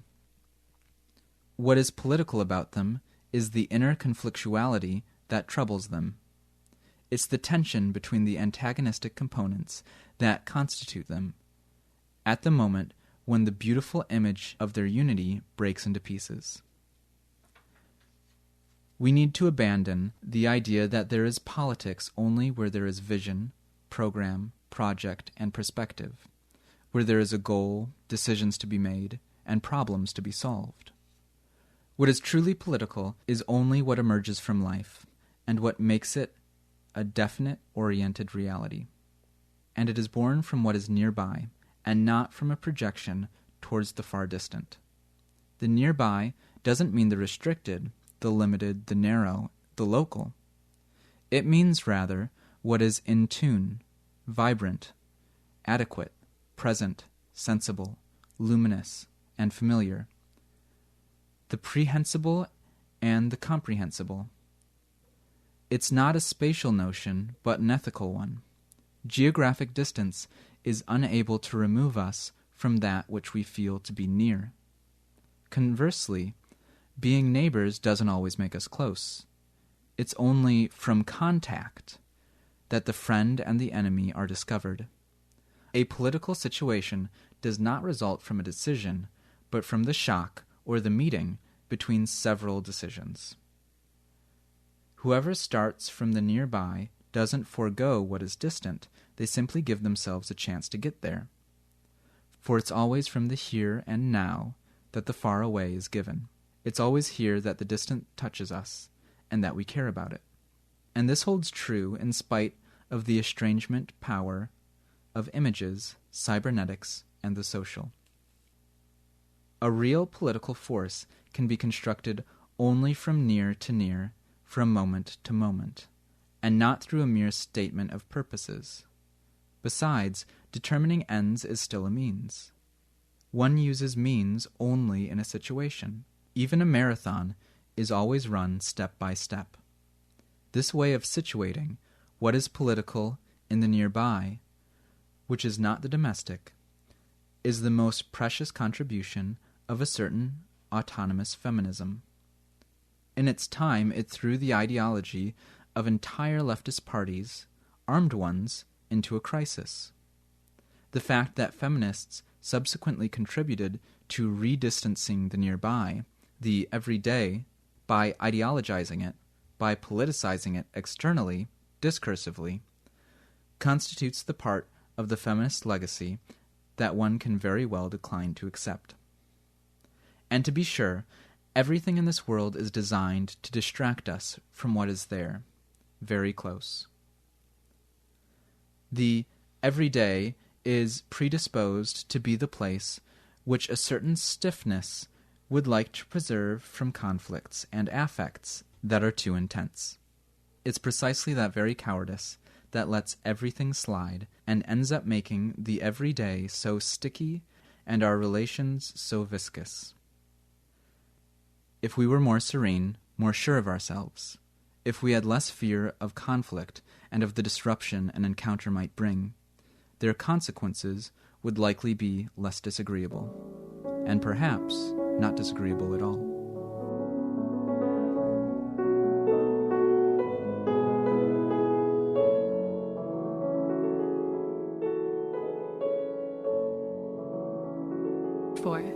Let's destitute the world.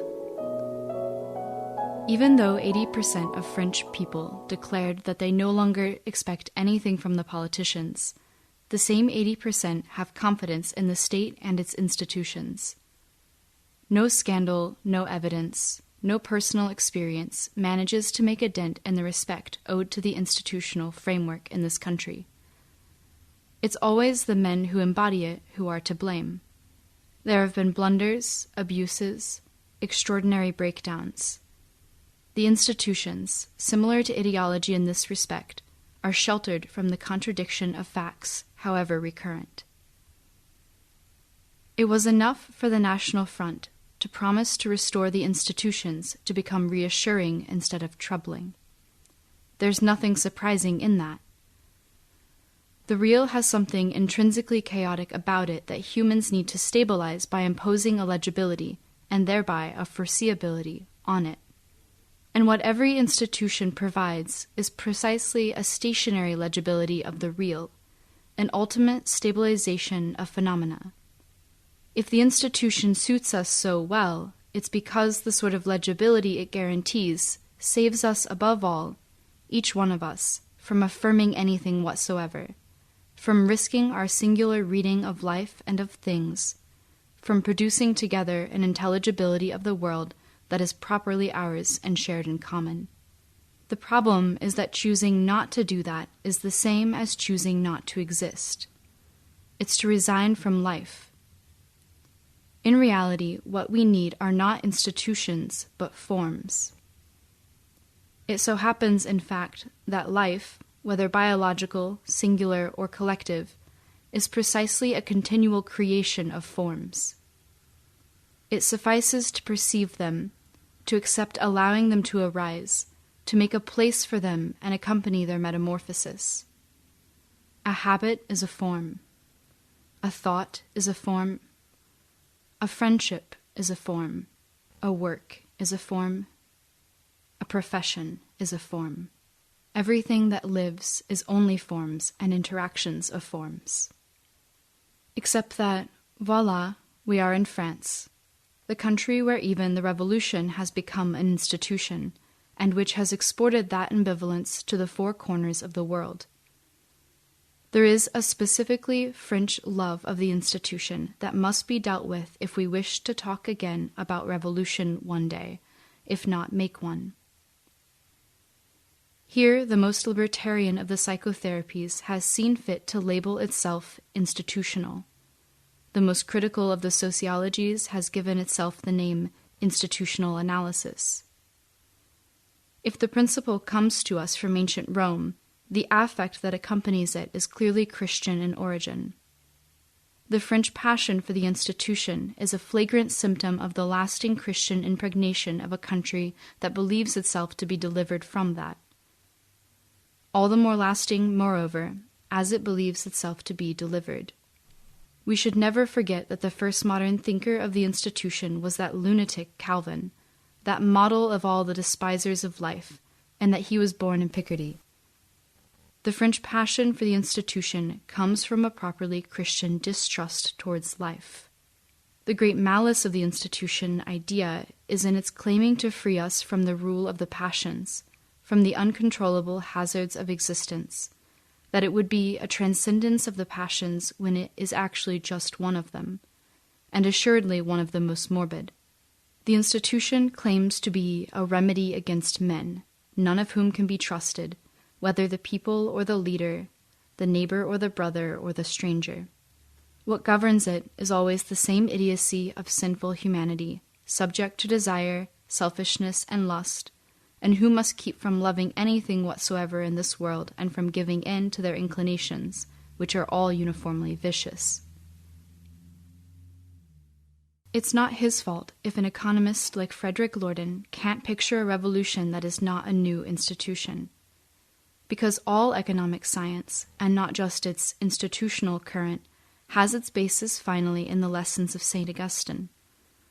Through its name and its language, what the institution promises is that a single thing in this lower world will have transcended time, will have withdrawn itself from the unpredictable flux of becoming, will have established a bit of tangible eternity, an unequivocal meaning free of human ties and situations, a definitive stabilization of the real, like death. This whole mirage dissolves when a revolution breaks out. Suddenly, what seemed eternal collapses into time as though into a bottomless pit.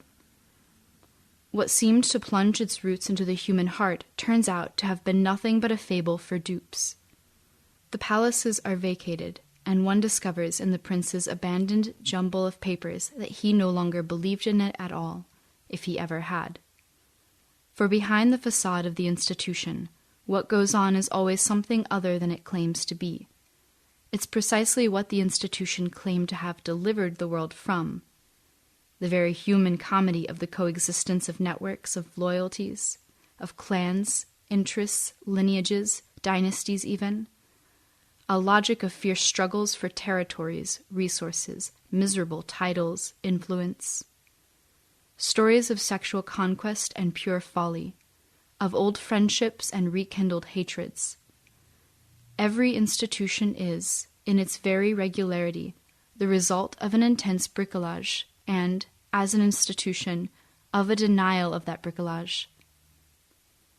Its supposed fixity masks a gluttonous appetite for absorbing, controlling, institutionalizing everything that's on its margins and harbors a bit of life. The real model of every institution is universally the Church. Just as the Church clearly does not have as its goal leading the human flock to its divine salvation, but rather achieving its own salvation in time, the alleged function of an institution is only a pretext for its existence.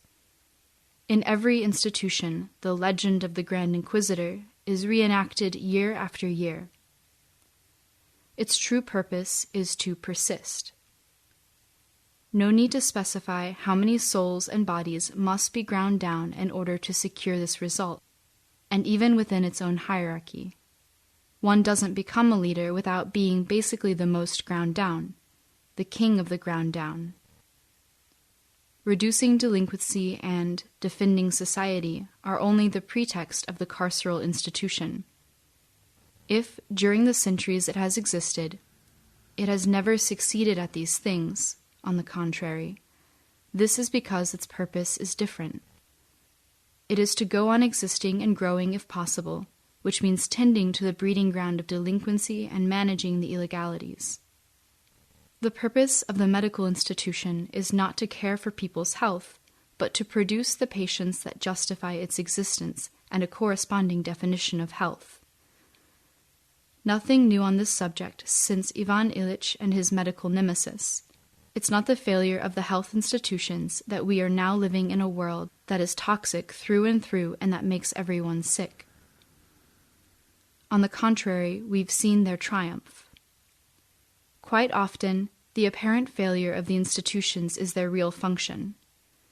If school discourages children from learning, this is not fortuitously. It's because children with a desire to learn would make school next to useless. The same goes for the unions, whose purpose is manifestly not the emancipation of workers, but rather the perpetuation of their condition. What could the bureaucrats of the labor unions do with their life, in fact, if the workers had the bad idea of actually freeing themselves? Of course, in every institution there are sincere people who really think they are there to accomplish their mission. But it's no accident if those people see themselves systematically obstructed, are systematically kept out of the loop, punished, bullied, eventually ostracized, with the complicity of all the realists who keep their mouths shut. These choice victims of the institution have a hard time understanding its double talk and what is really being asked of them. Their fate is to always be treated there as killjoys, as rebels, and to be endlessly surprised by that. Against the slightest revolutionary possibility in France, one will always find the institution of the self and the self of the institution. Inasmuch as being someone always comes down finally to the recognition of, the allegiance to, some institution, inasmuch as succeeding involves conforming to the reflection that you're shown in the hall of mirrors of the social game, the institution has a grip on everyone through the self. All this couldn't last, would be too rigid, not dynamic enough, if the institution wasn't determined to compensate for its rigidity by a constant attention to the movements that jostle it. There's a perverse dialectic between institution and movements, which testifies to the former's relentless survival instinct. A reality as ancient, massive, and hieratic as that, inscribed in the bodies and minds of its subjects for the hundreds of years the French state has existed, could not have lasted so long if it had not been able to tolerate, monitor, and recuperate critics and revolutionaries as they presented themselves. The carnivalesque ritual of social movements functioned within it as a safety valve, as a tool for managing the social as well as for renewing the institution. They bring it the flexibility, the young flesh, the new blood that it so cruelly lacks. Generation after generation, in its great wisdom, the state has been able to co-opt those who showed themselves amenable to being bought off, and crush those who acted intransigent. It's not for nothing that so many leaders of student movements have so naturally advanced to ministerial posts, being people who are sure to have a feel for the state, that is, an appreciation of the institution as mask. Breaking the circle that turns our contestation into a fuel for what dominates us, marking a rupture in the fatality that condemns revolutions to reproduce what they have driven out, shattering the iron cage of counter-revolution. This is the purpose of destitution. The notion of destitution is necessary in order to free the revolutionary imaginary of all the old constituent fantasies that weigh it down, of the whole deceptive legacy of the French Revolution. It is necessary to intervene in revolutionary logic in order to establish a division within the idea of insurrection. For there are constituent insurrections, those that in like all the revolutions up to now have ended, by turning back into their opposite, those that have been made in the name of whom or what, the people, the working class, or God, it matters little. And there are destituent insurrections, such as May 68, the Italian Creeping May, and so many insurrectionary communes. Despite all that it may have manifested that was cool, lively, unexpected, Nuit Debout, like the Spanish movement of the squares or Occupy Wall Street previously, was troubled by the old constituent itch. What was staged spontaneously was the old revolutionary dialectic that would oppose the constituted powers with the constituent power of the people taking over the public square. There's a good reason that in the first 3 weeks of Nuit Debout, Place de la République, no fewer than 3 committees appeared that gave themselves the commission of rewriting a constitution.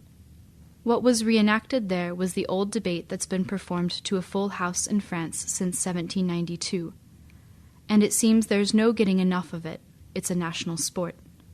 There's not even any need to spruce up the decor to please today's taste. It must be said that the idea of constitutional reform presents the advantage of satisfying both the desire to change everything and the desire that everything stay the same. It's just a matter, finally, of changing a few lines, of symbolic modifications. As long as one debates words, as long as revolution is formulated in the language of rights and the law, the ways of neutralizing it are well known and marked out.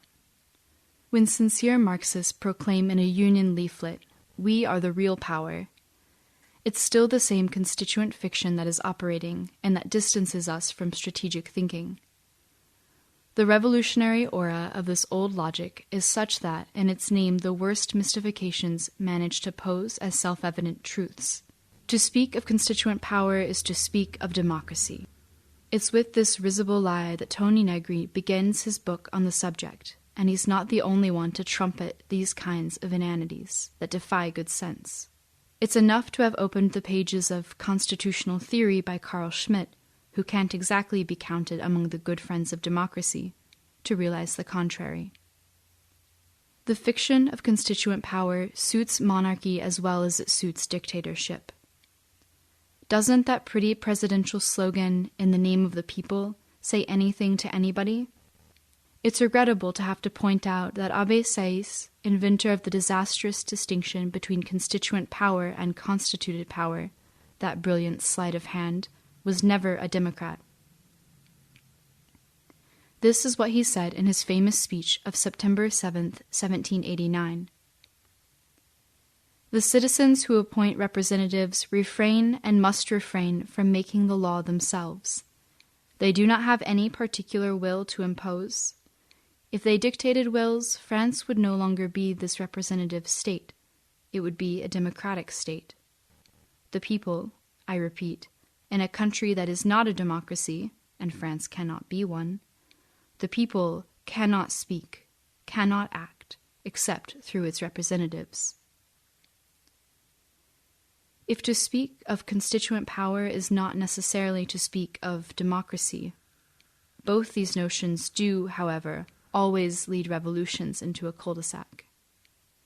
Destituere, in Latin, means to place standing separate, raise up in isolation, to abandon, put aside, let drop, knock down, to let down, deceive. Whereas constituent logic crashes against the power apparatus it means to take control of, a destituent potential is concerned instead with escaping from it, with removing any hold on it which the apparatus might have, as it increases its hold on the world in the separate space that it forms. Its characteristic gesture is exiting, just as the typical constituent gesture is taking by storm. In terms of a destituent logic, the struggle against state and capital is valuable first of all for the exit from capitalist normality that is experienced therein, for the desertion from the shitty relations with oneself, others, and the world under capitalism. Thus, where the constituents place themselves in a dialectical relation of struggle with the ruling authority in order to take possession of it, destituent logic obeys the vital need to disengage from it. It doesn't abandon the struggle. It fastens onto the struggle's positivity. It doesn't adjust itself to the movements of the adversary, but to what is required for the increase of its own potential. So it has little use for criticizing. The choice is either to get out without delay, without wasting one's time criticizing, simply because one is placed elsewhere than in the region of the adversary, or else one criticizes, one keeps one foot in it, and has the other one outside. We need to leap outside and dance above it, as Jean-François Lyotard explained, by way of recognizing the gesture of Deleuze and Guattari's Anti-Oedipus. And Deleuze made this remark: roughly speaking, one recognizes a Marxist by their saying that a society contradicts itself, is defined by its contradictions, especially in class contradictions. We say, rather, is that in a society everything is escaping, that a society is defined by its lines of escape. Escape, but while escaping, looking for a weapon. It's not a question of fighting for communism. What matters is the communism that is lived in the fight itself. The true richness of an action lies within itself. This doesn't mean that for us there's no question of the observable effectiveness of an action. It means that the impact potential of an action doesn't reside in its effects, but in what is immediately expressed in it. What is constructed on the basis of effort always ends up collapsing from exhaustion. Typically, the operation that the cortège des têtes causes the processional setup of union demonstrations to undergo is an operation of destitution. With the vital joy it expressed, the rightness of its gesture, its determination, with its affirmative as well as offensive character, the cortège des têtes drew in all that was still lively in the militant ranks, and it destituted demonstrations as an institution. Not with a critique of the rest of the march, but something other than a symbolic use of capturing the street. Withdrawing from the institutions is anything but leaving a void. It's suppressing them in a positive way. To destitute is not primarily to attack the institution, but to attack the need we have of it. It's not to criticize it. The first critics of the state are the civil servants themselves. As to the militant, the more they criticize power, the more they desire it, and the more they refuse to acknowledge their desire. But to take to heart what the institution is meant to do from outside it. To destitute the university is to establish, at a distance, the places of research, of education and thought that are more vibrant and more demanding than it is, which would not be hard, and to greet the arrival of the last vigorous minds who are tired of frequenting the academic zombies, and only then to administer its death blow. To destitute the judicial system is to learn to settle our disputes ourselves, applying some method to this, paralyzing its faculty of judgment and driving its henchmen from our lives. To destitute medicine is to know what is good for us and what makes us sick. To rescue from the institution the passionate knowledges that survive there out of view, and never again to find oneself alone at the hospital with one's body handed over to the artistic sovereignty of a disdainful surgeon.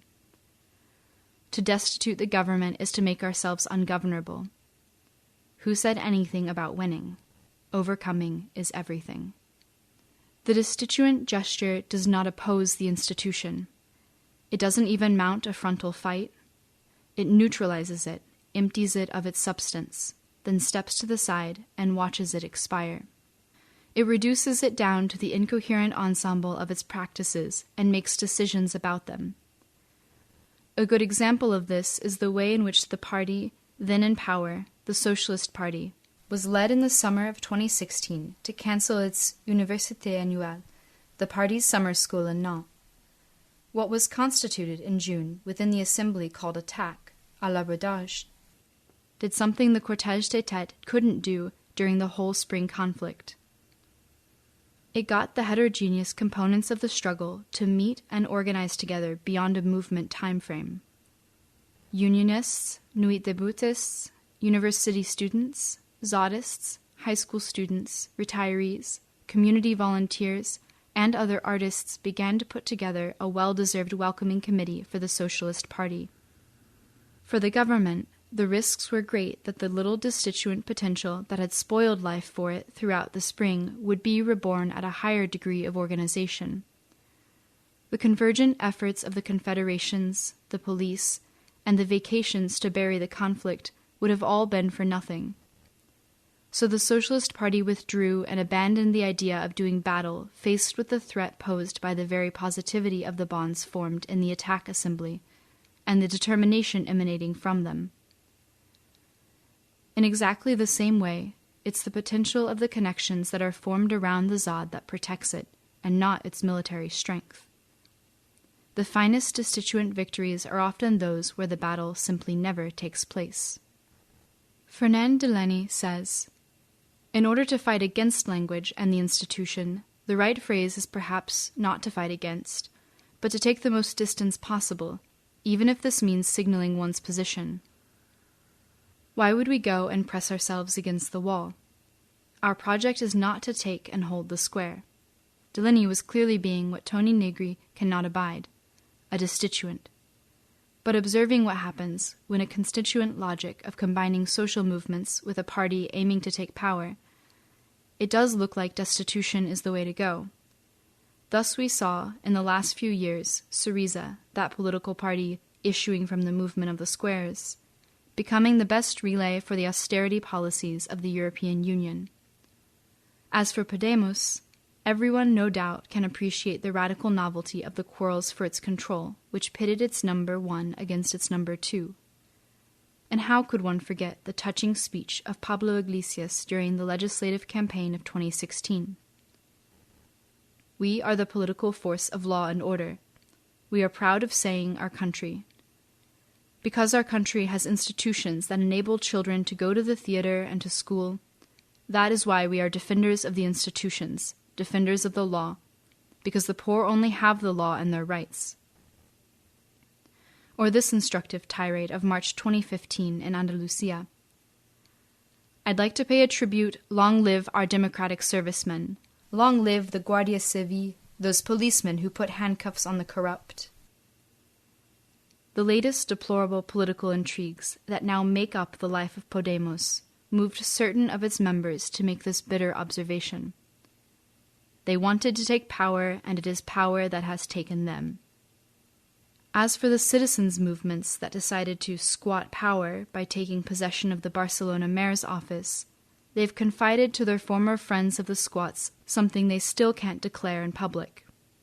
By gaining access to the institutions, they were indeed able to take power, but there was nothing they could do with it from there, apart from scuttling a few hotel projects, legalizing 1 or 2 occupations, and receiving with great ceremony Anne Hidalgo, the mayor of Paris. Destitution makes it possible to rethink what we mean by revolution. The traditional revolutionary program involved a reclaiming of the world, an expropriation of the expropriators, a violent appropriation of that which is ours, but which we have been deprived of. But here's the problem. Capital has taken hold of every detail and every dimension of existence. It has created a world in its image. From being an exploitation of the existing forms of life, it has transformed itself into a total universe. It has configured, equipped, and made desirable the ways of speaking, thinking, eating, working, and vacationing, of obeying and rebelling that suit its purpose. In doing so, it has reduced to very little the share of things in this world that one might want to reappropriate. Who would wish to reappropriate nuclear power plants, Amazon's warehouses, the expressways, ad agencies, high-speed trains, Dassault, La Défense Business Complex, auditing firms, nanotechnologies, supermarkets and their poisonous merchandise? Who imagines a people's takeover of industrial farming operations where a single man plows 400 hectares of eroded ground at the wheel of his mega-tractor piloted via satellite? No one with any sense. What complicates the task for revolutionaries is that the old constituent gesture no longer works there either. With the result that the most desperate, the most determined to save it, have finally found the winning formula. In order to have done with capitalism, all we have to do is reappropriate money itself. A Negrist deduces this from the spring of 2016 conflict. Our goal is the following: transformation of the rivers of command money that flow from the facets of the European Central Bank into money as money, into unconditional social income, bring the fiscal paradises back down to earth, attack the citadels of offshore finance, confiscate the deposits of liquid returns, secure everyone's access to the world of commodities, the world in which we really live, whether that pleases us or not. The only universalism that people love is that of money. Let anyone wishing to take power begin by taking the money. Let anyone wishing to institute the commons of counterpower begin by securing the material conditions on the basis of which those counterpowers can actually be constructed. Let anyone preferring the destituent exodus consider the objective possibilities of a withdrawal from the production of the dominant social relations that are inherent in the possession of money. Let anyone in favor of a general and renewable strike reflect at the margins of the wage autonomy granted by a socialization of income worthy of that name. Let anyone wishing for an insurrection of the subalterns not forget the powerful promise of liberation contained in the slogan, "Let's take the money." A revolutionary who cares about their mental health will want to leave constituent logic and its rivers of imaginary money behind them. So the revolutionary gesture no longer consists in a simple, violent appropriation of this world. It divides into two. On the one hand, there are worlds to be made, forms of life made to grow apart from what reigns, including by salvaging what can be salvaged from the present state of things.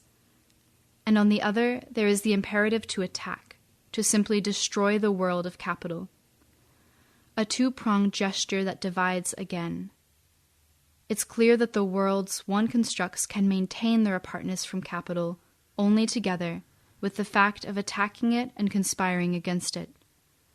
It's clear that attacks not inspired by a different heartfelt idea of the world would have no real reach, would exhaust themselves in a sterile activism. In destruction, the complicity is constructed on the basis of which the sense of destroying is constructed, and vice versa. It's only from the destituent standpoint that one can grasp all that is incredibly constructive in the breakage. Without that, one would not understand how a whole segment of a union demonstration can applaud and chant when the window of a car dealership finally gives way and falls to the ground, or when a piece of urban furniture is smashed to pieces. Nor that it seems so natural for a cortège de tête of 10,000 persons to break everything deserving to be broken, and even a bit more, along the whole route of a demonstration such as that of June 14, 2016 in Paris. Nor that all the anti-smashers rhetoric of the government apparatus, so well established and normally so effective, lost its traction and was no longer convincing to anyone. Breaking is understandable, among other things, as an open debate in public on the question of property. The bad faith reproach, they always break what is not theirs, needs to be turned back around. How can you break something unless, at the moment of breaking it, the thing is in your hands, is in a sense yours? Recall the Civil Code. As regards furniture, possession can be taken as ownership. In effect, someone who breaks doesn't engage in an act of negation, but in a paradoxical, counterintuitive affirmation. They affirm against all appearances, this is ours. Breaking, therefore, is affirmation, is appropriation. It discloses the problematic character of the property regime that now governs all things. Or at least it opens the debate on this thorny point. And there is scarcely a different way to begin it than this, so prone it is to close back down as soon as it is opened in a peaceful manner. Everyone will have noted, moreover, how the conflict of the spring of 2016 served as a divine lull in the deterioration of public debate. Only an affirmation has the potential for accomplishing the work of destruction. The destituent gesture is thus desertion and attack, creation and wrecking, and all at once in the same gesture. It defies the accepted logics of alternativism and activism at the same time. It forms a linkage between the extended time of construction and the spasmodic time of intervention, between the disposition to enjoy our piece of the world and the disposition to place it at stake. Along with the taste for risk-taking, the reasons for living disappear. Comfort, which clouds perceptions, takes pleasure in repeating words that it empties of any meaning, and prefers not to know anything, is the real enemy, the enemy within. Here it is not a question of a new social contract, but of a new strategic composition of worlds. Communism is the real movement that destitutes the existing state of things.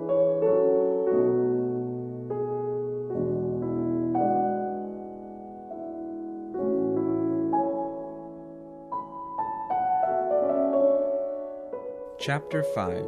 End of Work. Magical Life. During the conflict triggered by the Loi Travail, it seemed to be a question of government, of democracy, of Article 49.3 of the Constitution, of violence, migrants, terrorism, of whatever one prefers, but of work itself almost not at all. By comparison, in 1998, during the movement of the unemployed, it had paradoxically only been a question of that, of work, even if it came down to refusing it. Not so long ago, when one met someone, it was still natural to ask, "So, what do you do in life?" And the answer came just as naturally.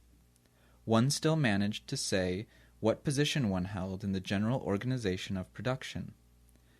That could even serve as a calling card. In the time since, the wage-earning society has imploded to such an extent that one avoids questions of this sort, which tend to make people uneasy. Everyone patches things together, gets by, branches off, takes a break, starts up again. Work has lost its luster and its centrality, not just socially but existentially as well. From generation to generation, a larger and larger number of us are supernumerary, useless to the world. In any case, to the economic world. Seeing that for 60 years there have been people like Norbert Wiener who prophesy that automation and cybernization will produce unemployment compared to which the current difficulties of the economic crisis of the years 1930 to 1936 will look like child's play. It eventually had to come to pass. The latest word is that Amazon is planning to open in the United States 2,000 completely automated convenience stores, with no cash registers, hence no cashiers, and under total monitoring, with facial recognition of the customers and real-time analysis of their gestures. On entering, you make your smartphone beep at a terminal, and then you serve yourself. What you take is automatically debited from your premium account, thanks to an app, and what you put back on the shelf is recredited. It's called Amazon Go. In this shopping dystopia of the future, there is no more cash money, no more standing in line, no more theft, and almost no more employees.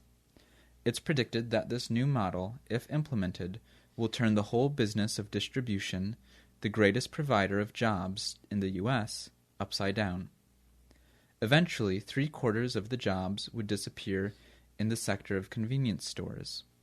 More generally, if one limits oneself to the forecasts of the World Bank, by about 2030, under the pressure of innovation, 40% of the existing jobs in the wealthy countries will have vanished. "We will never work," was a piece of bravado by Rimbaud. It's about to become the lucid assessment of a whole generation of young people. From the extreme left to the extreme right, there's no lack of bullshitters who endlessly promise us a return to full employment. Those who would have us regret the golden age of the classic wage system, whether they are Marxists or liberals, are not adverse to lying about its origin. They claim that the wage system freed us from serfdom, from slavery, and from traditional structures. In sum, that it constituted a progress. Any somewhat serious historical study will show, on the contrary, that it came into being as an extension and intensification of prior servitude. The truth is that making a man into the possessor of his labor power, and making him disposed to sell it, that is, bringing the figure of the worker into everyday life and customs, was something that required a considerable quantity of spoliations, expulsions, plunderings, and devastations, a great deal of terror, disciplinary measures, and deaths. One hasn't understood anything about the political character of the economy until they've seen what it hinges on as far as labor is concerned, is not so much producing commodities as it is producing workers, which is to say, a certain relationship with oneself, with the world, and with others.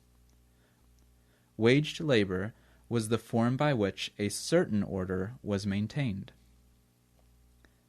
The fundamental violence it contains, the violence that is obscured by the broken-down body of the assembly line worker, the miner killed in a methane explosion, or the burnout of employees under extreme managerial pressure, has to do with the meaning of life. By selling their time, by turning themselves into the subject of the thing they're employed to do, the wage worker places the meaning of their existence in the hands of those who care nothing about them, indeed, whose purpose is to ride roughshod over them. The wage system has enabled generations of men and women to live while evading the question of life's meaning, by making themselves useful, by making a career, by serving. The wage worker has always been free to postpone this question till later, till retirement, let's say, while leading an honorable social life. And since it is apparently too late to raise it once retired, all that's left to do is to wait patiently for death. We will thus have been able to spend an entire life without entering into existence. There is a good reason why Munch's painting, The Scream, portrays, still today, the true face of contemporary humanity. What this desperate individual on their jetty doesn't find is an answer to the question, how am I to live? For capital, the disintegration of wage-earning society is both an opportunity for reorganization and a political risk. The risk is that humans might devise an unforeseen use of their time and their life, that they might even take to heart the question of its meaning. Those in charge have even made sure, therefore, that we humans, having the leisure, are not at liberty to make use of it as we please.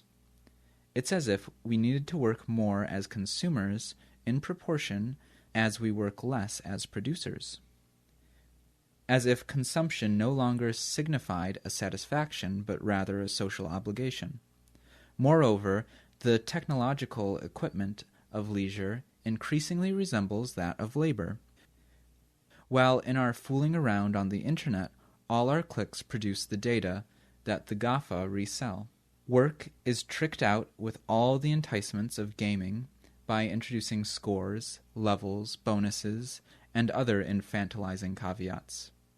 Instead of seeing the current security push and the orgy of surveillance as a response to September 11th attacks, it would not be unreasonable to see them as a response to the economically established fact that it was precisely in 2000 that technological innovation started to decrease the volumes of job offerings.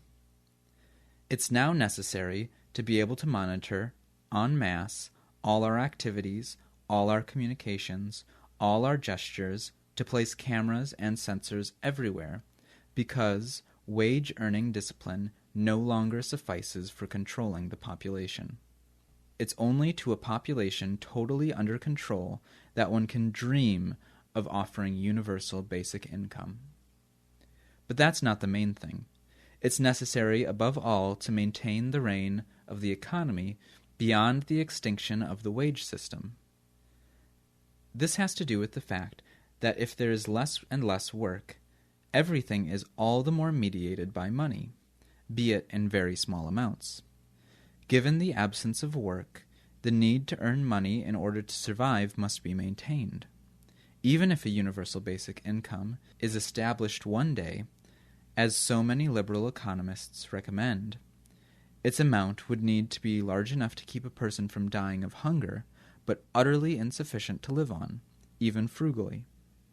We are witnessing a change of regime within economy. The majestic figure of the worker is being succeeded by the puny figure of the needy opportunist, le crevard.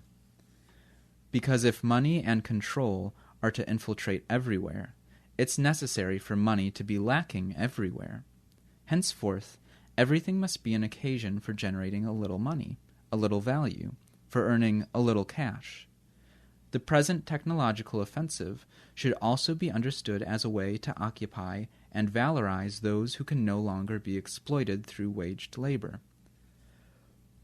What is too quickly described as the Uberization of the world unfolds in two different ways. Thus, on the one hand, you have Uber, Deliveroo, and the like, that unskilled job opportunity requiring only one's old machine as capital. Every driver is free to self-exploit as much as they like, knowing that they must roll around 50 hours a week to earn the equivalent of minimum wage. And then there are the Airbnb, BlaBlaCar dating sites, co-working, and even co-homing or co-storage, and all the applications that enable the sphere of valorization to be extended to infinity. What is involved with the collaborative economy, with its inexhaustible possibilities of valorization, is not just the mutation of life, it's a mutation of the possible, a mutation of the norm. Before Airbnb, an unoccupied room was a guest room, or a room available for a new use. Now it's a loss of income. Before BlaBlaCar, a solo drive in one's car was an occasion to daydream, or to pick up a hitchhiker, or whatever. But now it's a missed chance to make a little money, and hence a scandal, economically speaking. What one gave to recycling or to friends, one now sells on Le Bon Coin. It's expected that always and from every point of view one will be engaging in calculating. That fear of missing an opportunity will goad us forward in life. The important thing is not working for €1 an hour or making a few pennies by scanning contents for Amazon Mechanical Turk, but where this participation might lead someday. Henceforth, everything must enter into the sphere of profitability. Everything in life becomes valorizable, even its trash. And we ourselves are becoming needy opportunists, human trash, who exploit each other under the pretext of a sharing economy. If a growing share of the population is destined to be excluded from the wage system, this is not in order to allow it the leisure to go hunt Pokemons in the morning and to fish in the afternoon. The invention of new markets, where one didn't imagine them to be a year before, illustrates this fact that is so difficult to explain to a Marxist. Capitalism doesn't so much consist in selling what is produced as in rendering accountable what is not yet accountable, in assigning a measurable worth to what seemed to be absolutely unsusceptible to that the day before, in creating new markets. That is its oceanic reserve of accumulation. Capitalism is the universal expansion of measurement. In economics, The theory of the needy opportunist, le crevard, is called the theory of human capital, which is more presentable. The Organization for Economic Cooperation and Development defines it these days as the knowledge, skills, competencies, and attributes in individuals that facilitate the creation of personal, social, and economic well-being. Joseph Stiglitz, the leftist economist, estimates that human capital now represents between 2/3 and 3/4 of the total capital, which tends to confirm the correctness of Stalin's unironic title, Man, the Most Precious Capital. According to Locke, man has a property in his own person. This no body has any right to but himself. The labor of his body and the work of his hands, we may say, are properly his. Treatise of Civil Government. Which in his mind did not rule out either servitude or colonization. Marx made man the proprietor of his labor power, a rather mysterious metaphysical entity when you think about it. But in both cases, man was the owner of something that he could alienate while remaining intact. He was formally something other than what he sold. With the theory of human capital, man is less the possessor of an indefinite cluster of capitals, cultural, relational, professional, financial, symbolic, sexual, health, than he is himself that cluster. He is capital. He consistently arbitrates between increasing what he is as capital and the fact of selling it on some market or other. He is inseparably the producer, the product, and the seller of the product.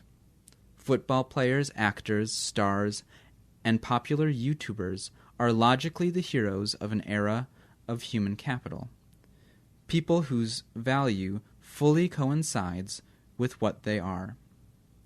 Microeconomics thus becomes the general science of behaviors, whether this is in commerce, at church, or in love.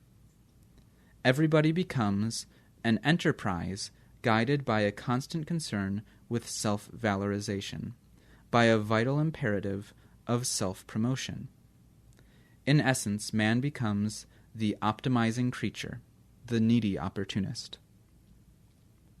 The reign of the needy opportunist is an aspect of what the journal Invariance called in the 1960s the anthropomorphosis of capital.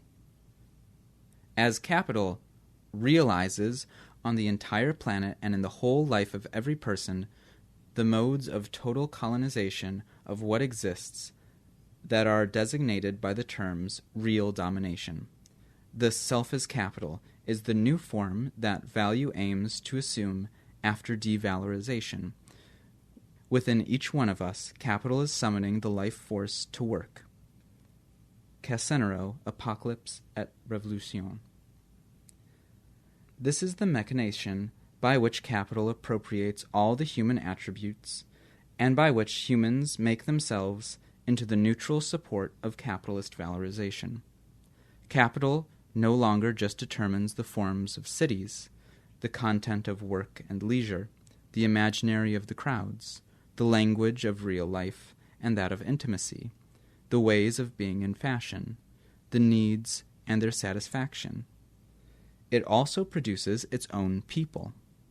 It engenders its own optimizing humanity.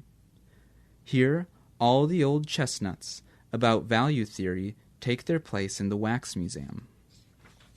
Consider the contemporary case of the dance floor at a nightclub.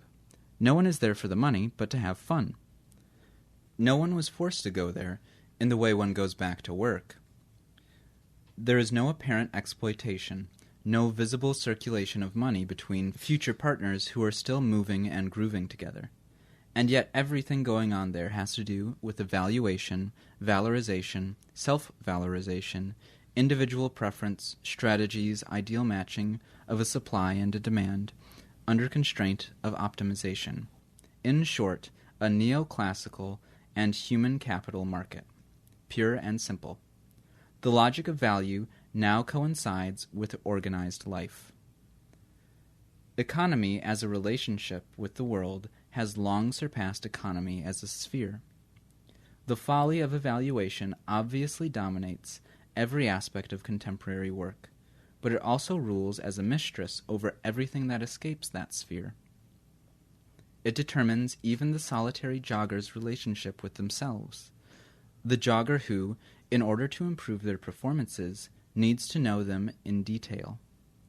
Measurement has become the obligatory mode of being of all that intends to exist socially.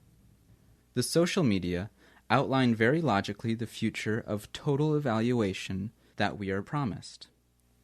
On this point, one can rely on the prophecies of Black Mirror as well as those of this analyst, who is enthusiastic about contemporary markets.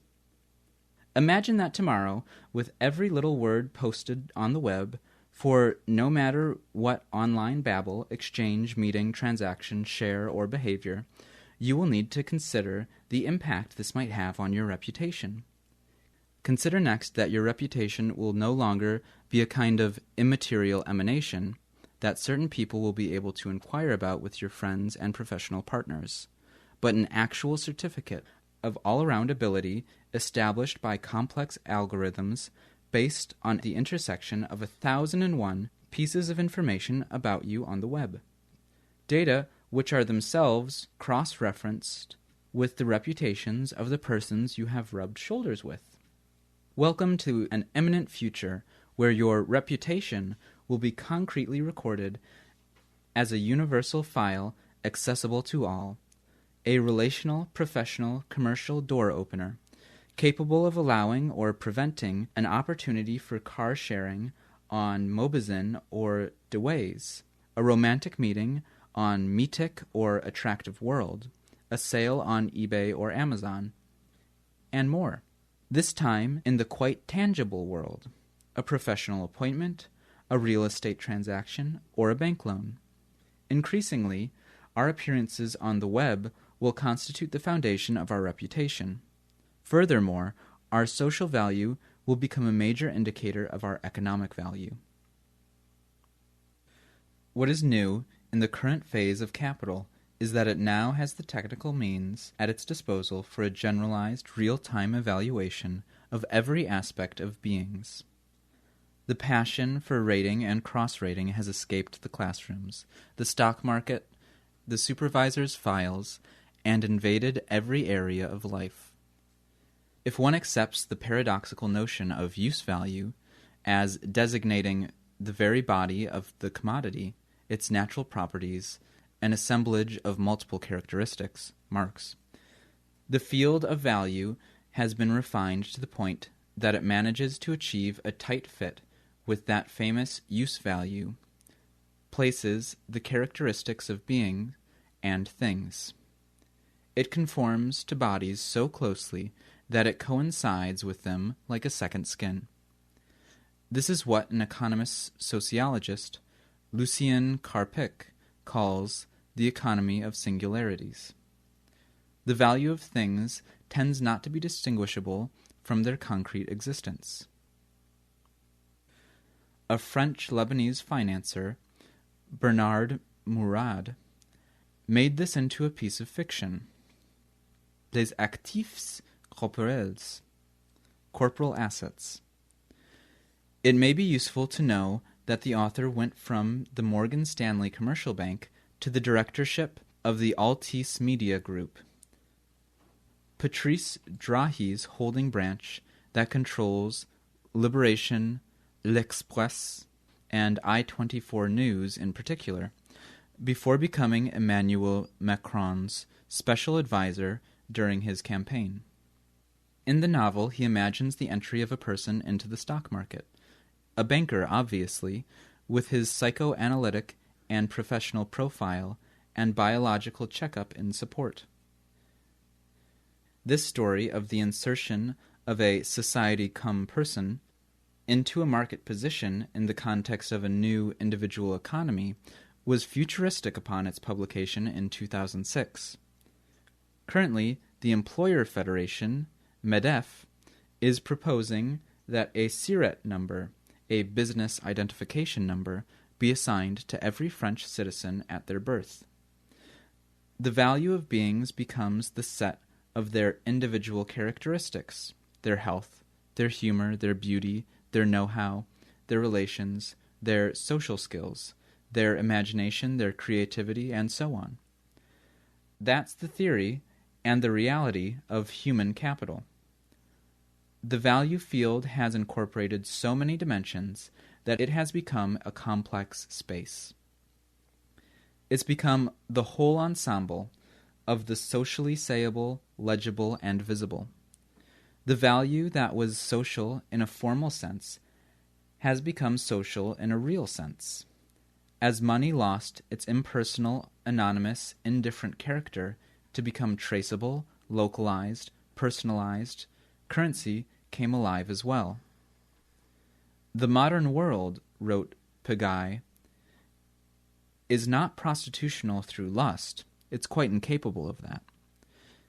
It is universally prostitutional because it is universally interchangeable. Something prostitutional enters in wherever our social value reigns, wherever a part of ourselves is exchanged for the least remuneration, be it financial, symbolic, political, affective, or sexual. Contemporary dating sites form a remarkable case of mutual and fun prostitution, but prostitution happens everywhere and all the time, whenever people sell themselves. Who can say nowadays, when all the reputational capital is so easily convertible into sexual surplus value, that we are not in a phase in industrial production where producers are able to demand objects of sensation from consumers as a form of payment? These objects would be living beings. Living currency, even if it existed in parallel with the market of inert currency, would be fully capable of being substituted for the role of the gold standard, once it was implanted in habits and instituted in economic norms.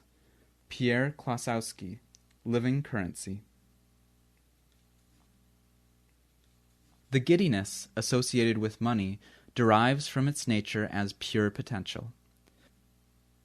Monetary accumulation is the postponement of any actual enjoyment, since money brings into equivalence as possibilities the whole array of things that can be bought with it. Every expenditure, every purchase is first a forfeiture, relative to what money is capable of. Every specific enjoyment it allows one to acquire is first a negation of the set of other potential enjoyments it contains within it. In the epoch of human capital and living currency, every moment of life and every real relation are hollowed by a set of possible equivalents that gnaw at them. Being here involves the untenable renunciation of being everywhere else, where life is apparently more intense, as our smartphone has charged itself with informing us. Being with a particular person is an unbearable sacrifice of all the other persons with whom one could just as well be with. Every love is impaired in advance by all the other possible loves. Hence the impossibility of being there, the ineptitude for being with, universal unhappiness, torture by possibilities, sickness unto death, despair, as Kierkegaard diagnosed it. Economy is not just a system we must exit if we are to cease being needy opportunists. It is what we must escape simply in order to live, in order to be present in the world. Each thing, each being, each place is immeasurable inasmuch as it is there. One can measure a thing as much as one likes, from every angle and in all its dimensions.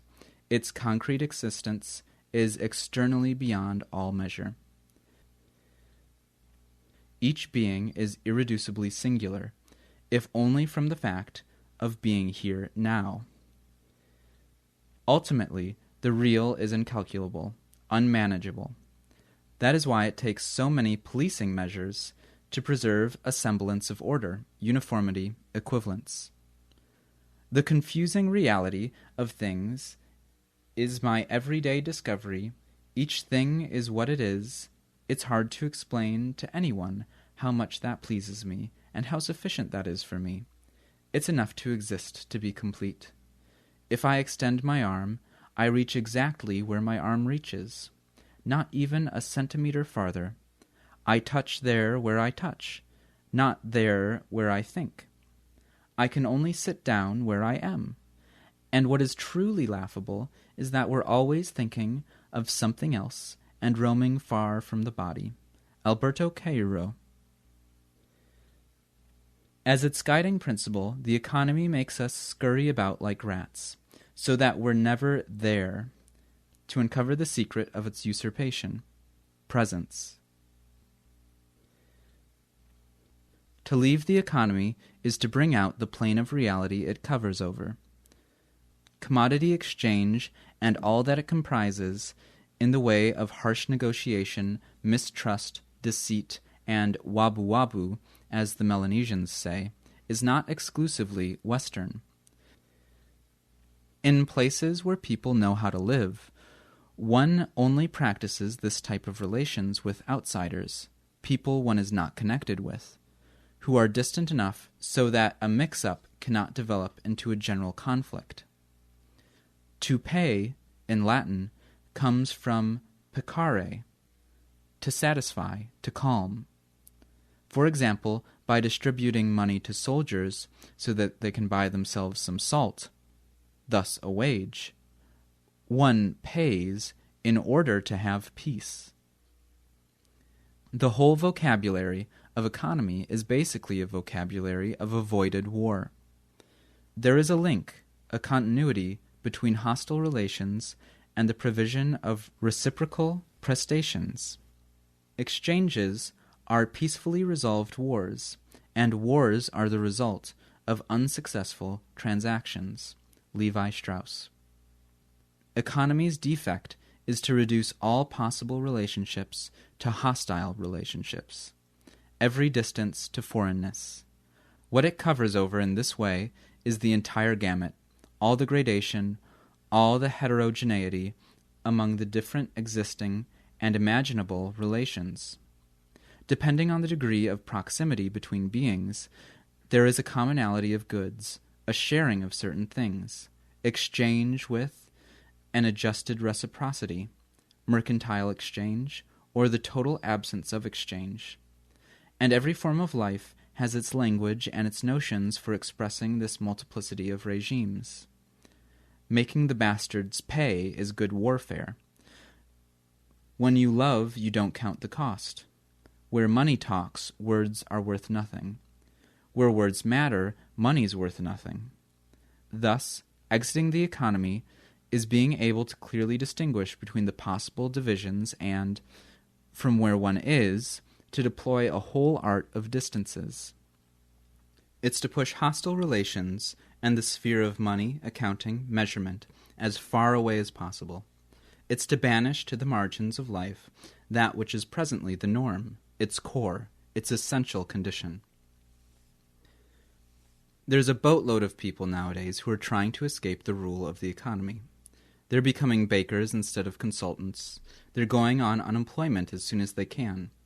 They're forming cooperatives, SCOPs, and SCICs. They're trying to work differently. But the economy is so well designed that it now has a whole sector, that of the social and solidarity economy, which runs on the energy of those escaping it. A sector that merits a special ministry and accounts for 10% of French GDP. All kinds of nets, discourses, and legal structures have been put in place to capture the escapees. They devote themselves in all sincerity to the thing they dream of doing, but their activity is socially recoded, and this coding ends up overshadowing everything they do. A few people take collective responsibility for the upkeep of their hamlet's water source, and one day they find that they're managing the commons. Not many sectors have developed such an obsessive love of bookkeeping, out of a concern for justice, transparency, or exemplarity, as that of the social and solidarity economy.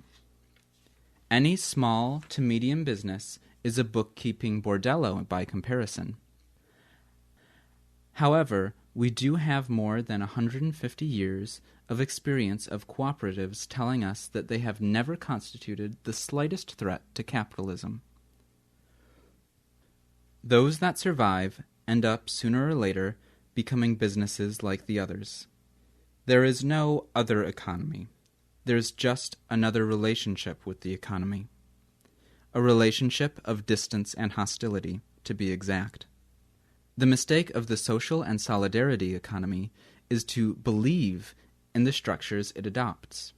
It's to insist that what occurs inside it conforms to the statutes, to the official modes of operation.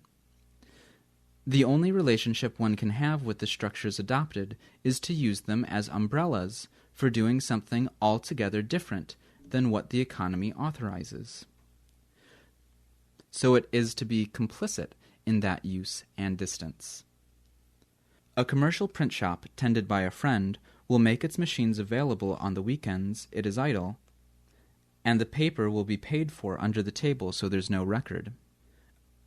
A group of carpenter friends will use all the equipment they have access to in their company to build a cabin for the Zod. The restaurant whose name is known and respected throughout the city hosts after-hours discussions among comrades that mustn't be heard by the intelligence services. We must make use of economic structures only on the condition that we tear a hole in them. As an economic structure, no business has any meaning. It exists, and that is all, but it is nothing. Its meaning can only come to it from an element that is foreign to the economy. Generally, it's the task of communication to clothe the economic structure in the meaning it lacks. Moreover, the exemplary moral significance and reasons for being that the entities of the social and solidarity economies are so fond of giving themselves must be considered as a banal form of communication, intended for internal consumption as much as it is directed towards the outside. This makes some of those entities into niches that allow themselves to practice oddly expensive pricing on the one hand, and on the other to be exploitative in a way that's all the more brazen because it's for a good cause. As for the structures with holes in it, it draws its meaning not from what it communicates, but from what it keeps secret. Its clandestine participation in a political scheme immeasurably larger than it, its use for ends that are economically neutral, not to say senseless, but politically judicious, and for means that as an economic structure it is designed to accumulate without end. Organizing in a revolutionary way via a whole resistance network of legal structures exchanging between themselves is possible, but risky. Among other things, this could furnish an ideal cover for international conspiratorial relations. There's always the threat, however, of falling back into the economic rut, of losing the thread of what we're doing, of no longer seeing the sense of the conspiracy. The fact remains that we must organize ourselves, organize on the basis of what we love to do, and provide ourselves the means to do it. The only gauge of the state of crisis of capital is the degree of organization of those aiming to destroy it.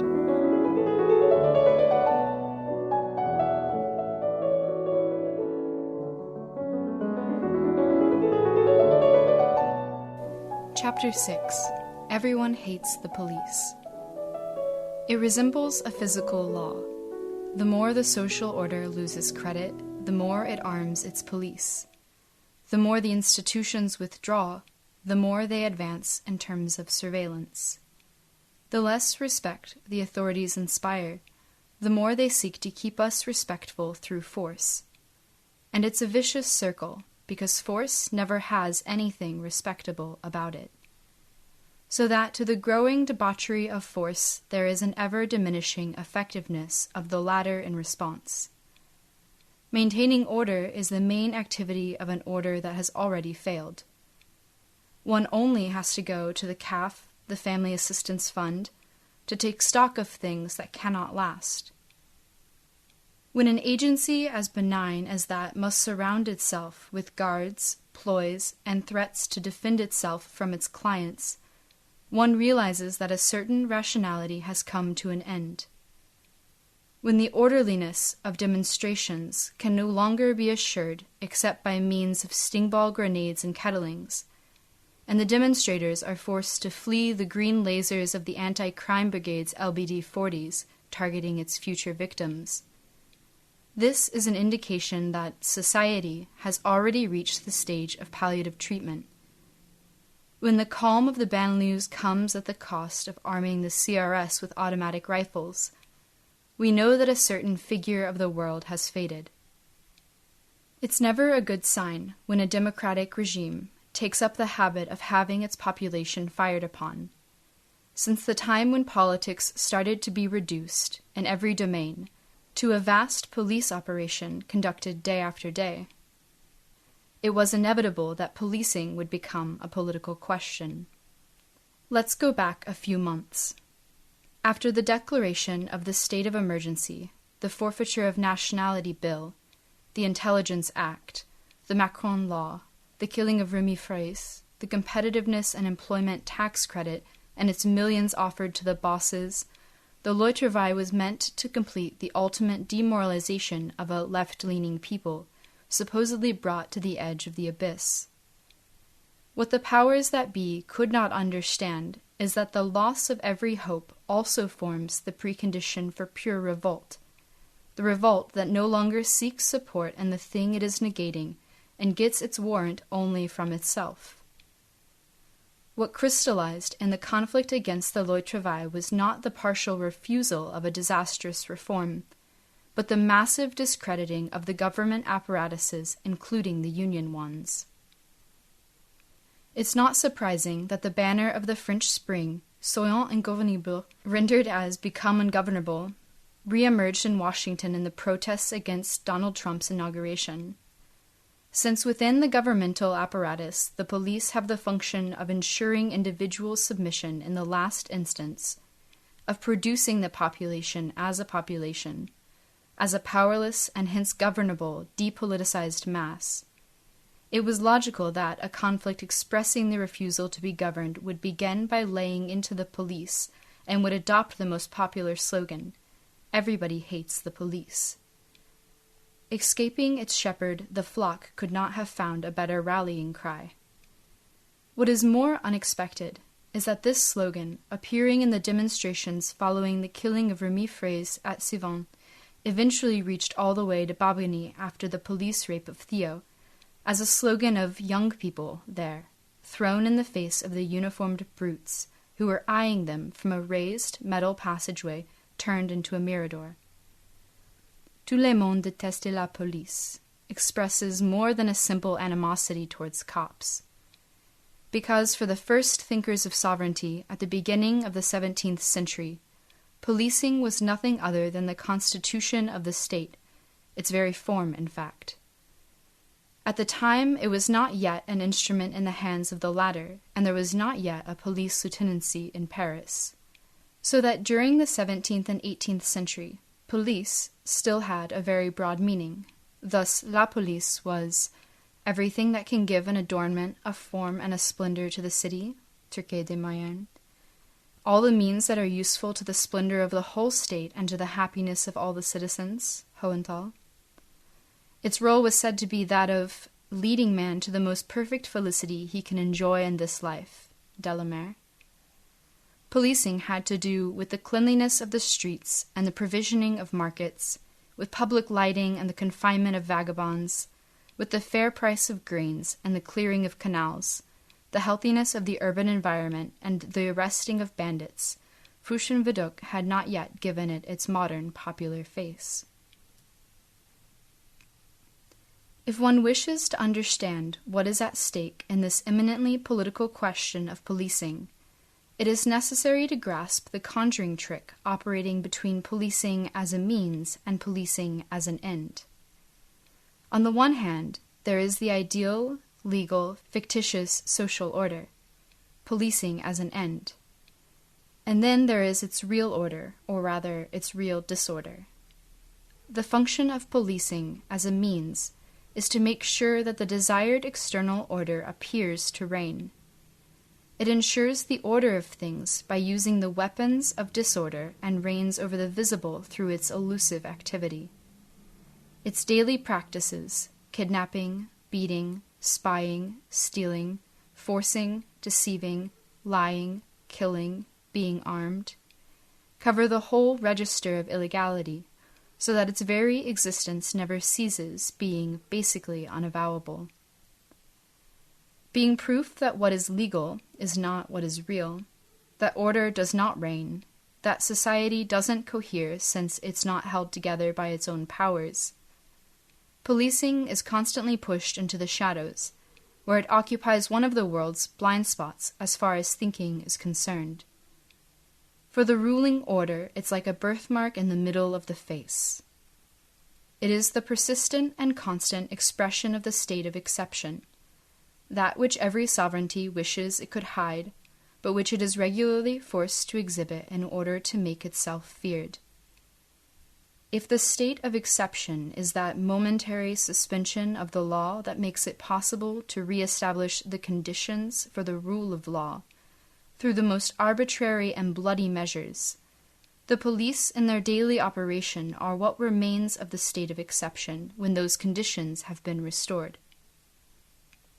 The police in their daily operation are what persists of the state of exception in the normal situation.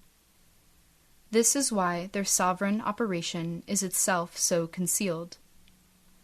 When the policeman, faced with a recalcitrant arrestee, lets loose with, "The law, I am the law," it's always out of earshot. Or when, on a day of demonstration, the riot cop, dragging a comrade away for no valid reason, waxes ironic, "I do as I like, you see. For me, too, it's anarchy today." For political economy and cybernetics alike, the police remain like a shameful and unthinkable relic, a memento mori, that reminds them that their order, which wants to think of itself as natural, is still not that and doubtless never will be. Thus the police oversee an apparent order that internally is only disorder. They are the truth of a world of lies, and hence a continuing lie themselves. They testify to the fact that the ruling order is artificial and will sooner or later be destroyed. So it's no small matter that we live in a time when this obscene, opaque recourse, which the police constitute, is coming into the full light of day. That armed, hooded police officers calmly march as an unauthorized cortege on the Elysée, as they did last autumn, to the cry of "corrupt unions" and "Freemasons to prison," without anyone daring to talk about a seditious activity. That an American president finds himself facing a large portion of the intelligence community, and that the latter, after forcing the resignation of his national security advisor, clearly aimed to bring him down. That the death penalty, abolished by law, has manifestly been reinstituted by the police in the case of intervention against terrorists. That the police have succeeded in asserting a near total judicial impunity for their most indefensible sprees. That certain bodies within the police structure more and more openly declare their alignment with the National Front. That what was treated as newsworthy about May 18, 2016, was not that certain police unions had privatized the Place de la République, where Nuit Debout was still meeting, for the duration of their get-together in the presence of Gilbert Collard and Eric Ciotti or Marianne Maréchal-Le Pen, but a police car in flames along the Saint-Martin Canal. Taken together, these items outline the contours of a substantial shift. This is what the media's promotion of a minor fracas to the status of a big deal was meant to hide. It was necessary, moreover, to prevent this police parade that ended at a little sign placed a few meters in front of the burning vehicle, "Grilled chicken, pay as you like," from setting off, in reaction to such a nose-thumbing, a big ripple of laughter infecting the whole population. so the Interior Minister felt obliged to hastily announce possible charges of attempted homicide. In this way, he could replace an irresistible comical urge traversing the population by feelings of fear and gravity, culminating in a call for revenge. Policing operations are also operations aimed at the affects. And it's because of this particular operation that the justice system has been obsessing over its indictees for the Koivalmi attack. After Theo's rape, a police officer made this matter-of-fact confession to the Parisian. "We belong to a gang. Whatever happens, we're in it together." The slogan, "Everybody hates the police," doesn't express an observation which would be false, but an affect which is vital. Contrary to the cowardly worries of governing authorities and editorialists, there is no gulf that deepens year by year between the police and the population. There is a deepening gulf between those, and they are countless, who have excellent reasons for hating the police, and the fear-ridden mass of those who embrace the cause of the cops when they are not hugging the cops themselves. In reality, what we're witnessing is a major turnaround in the relation between the government and the police. For a long time, the forces of order were those ignorant puppets, despised but brutal, that were brandished against the restive populations. Somewhere between a parachutist, a lightning rod, and a punching ball. The governing authorities have now reached such depths of discredit that the contempt they elicit has surpassed that of the police, and the police know it. The police understood, albeit slowly, that it had become the precondition of government, its survival kit, its mobile respirator, so that their relationship has reversed itself. Hence, the governing authorities are rattles in the hands of police. They no longer have any other choice but to rush to the bedside of the lowest grade cop with a pain and to yield to all the whims of the force. After the license to kill, anonymity, impunity, the latest weaponry, what can they still want to obtain? Even so, there is no lack of factions in the police force who imagine themselves growing wings and turning into an autonomous force with its own political agenda. In this regard, Russia looks like a paradise, where the secret services, the police, and the army have already taken power and govern the country to their benefit. While the police are certainly not in a position to go autonomous materially, that doesn't prevent them from waving the threat of their political autonomy to the sound of all their wailing sirens. The police are thus torn between two contradictory tendencies. One of them, conservative, bureaucratic, republican, would definitely prefer to remain just a means in the service of an order that is less and less respected, to be sure.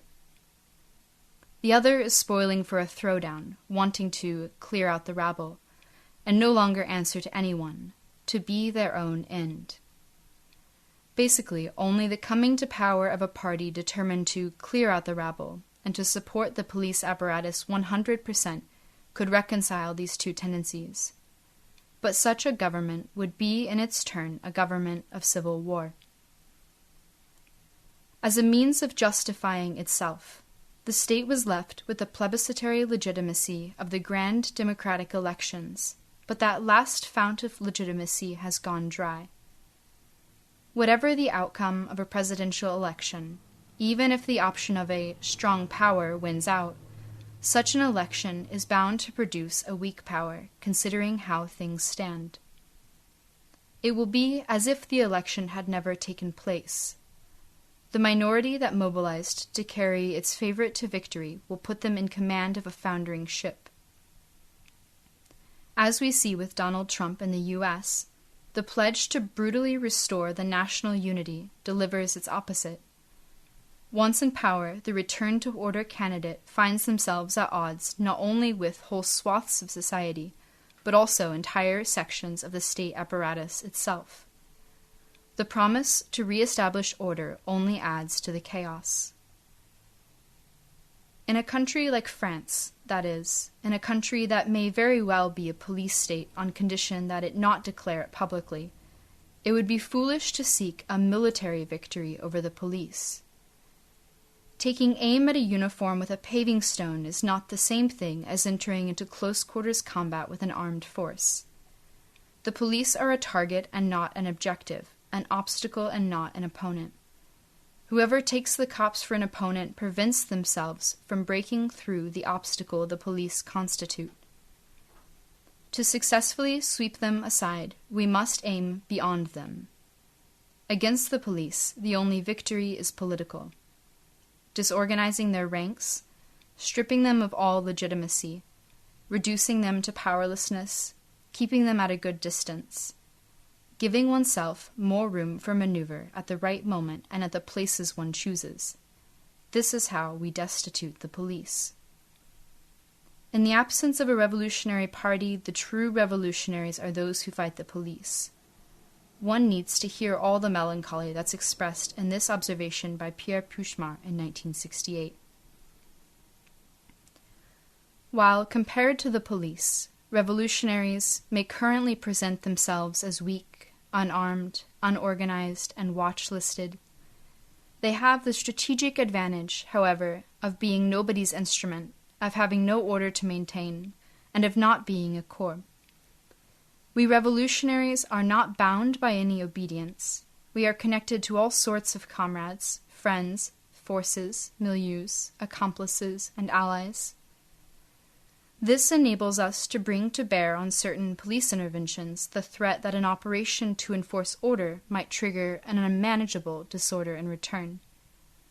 If since the failure of Operation Caesar, no government has dared to try and expel the Zod, it's not out of a fear of losing the battle militarily, but because the reaction of tens of thousands of sympathizers could prove to be unmanageable. That a blunder in a banlieue sets off weeks of widespread riots is too high a price to pay for the specialized brigade's license to humiliate. When an intervention by the police causes more disorder than what it reestablishes in the way of order, it's their very reason for being that's in question. So either they insist and end up emerging as a party with its own interests, or they go back into their kennel. Either way, they cease being a useful means. They are destituted. There is a basic asymmetry between the police and revolutionaries. Whereas they take us as the target of their operations, our aims reach far beyond them. It's the general policing of society, its very organization, that we have in our line of sight. The outrageousness of police prerogatives and the incredible expansion of the technological means of control delineate a new tactical perspective. A purely public existence places revolutionaries before the alternative of a practical impotence or an immediate repression. A purely conspiratorial existence does allow a greater freedom of action, but makes one politically inoffensive and vulnerable to repression. So it's a matter of combining a capacity for mass dissemination and a necessary conspiratorial level. Organizing revolutionarily entails a subtle interplay between the visible and the invisible, the public and the clandestine, the legal and the illegal. We have to accept that our struggle is essentially criminal, since in this world everything has become criminalizable. Even the militants who go in aid of the migrants have to use clever tricks to evade the surveillance of which they are the object, before they can act freely. A revolutionary force can be constructed only as a network, a step at a time, by relying on sure friendships, by furtively establishing unanticipated ties even within the enemy apparatus. This is how the Tanzikiat were formed in Syria, as a web of little autonomous pockets of revolutionaries that would later become the backbone of popular self-organization. In their day, the first French resistance networks didn't do things differently.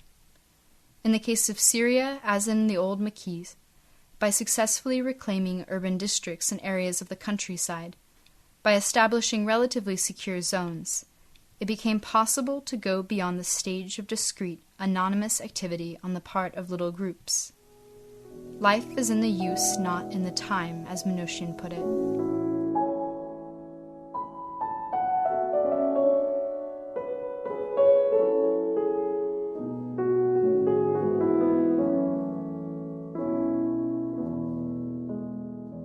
Chapter 7.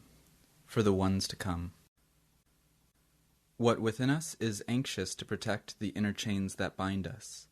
What there is within us so sick that it clings to our conditions of existence, precarious though they are. What's so exhausted from troubles, jolts, needs, that on a given day tomorrow seems farther away than the moon. What finds it pleasant to pass the time in hip cafes, sipping lattes with jungle in the background, while surfing on one's MacBook, the Sunday of life alloyed with the end of history, is expecting solutions. Cities in transition, social and solidarity economy, Sixth Republic, alternative municipalism, universal basic income, the film Tomorrow, migration into space, 1,000 new prisons, expulsion of all foreigners from the planet, man-machine fusion. Whether they're engineers, managers, activists, politicians, ecologists, actors, or simply hucksters, all those who claim to offer solutions to the present disaster are really doing just one thing: imposing their definition of the problem on us, hoping to make us forget that they themselves are plainly part of the problem. As a friend said, the solution to a problem you see in life is a way of living that makes the problem disappear. We don't have any program, any solutions to sell. To destitute in Latin also means to disappoint. All expectations will be disappointed. From our singular experience, our encounters, our successes, our failures, we draw a clearly partisan perception of the world, which conversation among friends refines.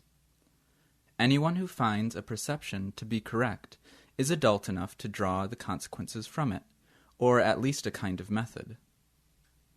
However repressed it may be, the question of communism remains the heart of our epoch, if only because the rule of its contrary, economy, has never been so complete.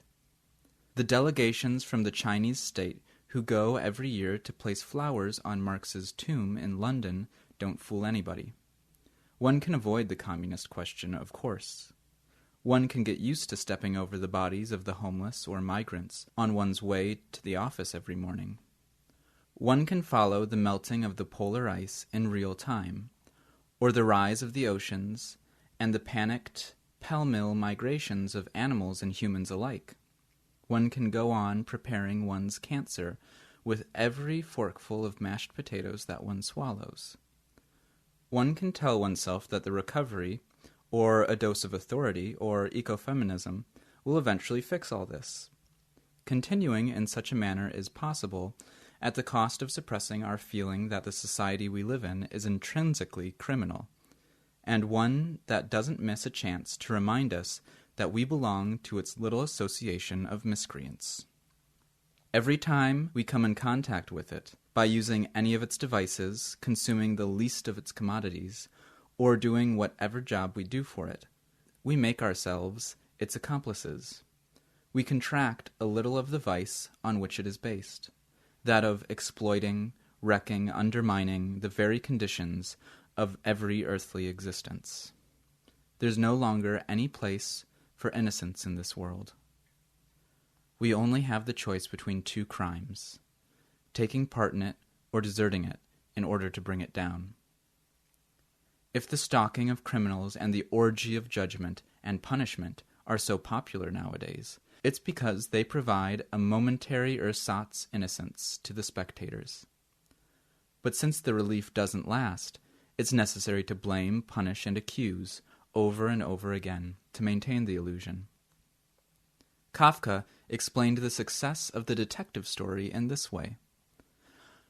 Detective stories are always concerned with the solution of mysteries that are hidden behind extraordinary occurrences. But in real life, it's absolutely the opposite. The mystery isn't hidden in the background. On the contrary, it stares one in the face. It's what's obvious, so we do not see it. Everyday life is the greatest detective story ever written. Every second, without noticing, we pass by thousands of corpses and crimes. That's the routine of our lives. But if, in spite of habit, something does succeed in surprising us, we have a marvelous sedative in the detective story, which presents every mystery of life as a legally punishable exception. It is a pillar of society, a starched shirt covering the heartless immorality which nevertheless claims to be bourgeois civilization. So it's a matter of jumping outside the circle of killers. Few questions have been as poorly formulated as the question of communism. And that's not yesterday's failure. It goes far back to ancient times. Open the Book of Psalms and you'll see the class struggle dates back at least to the prophets of Jewish antiquity. What is utopian in communism is already found in the Apocrypha of the age.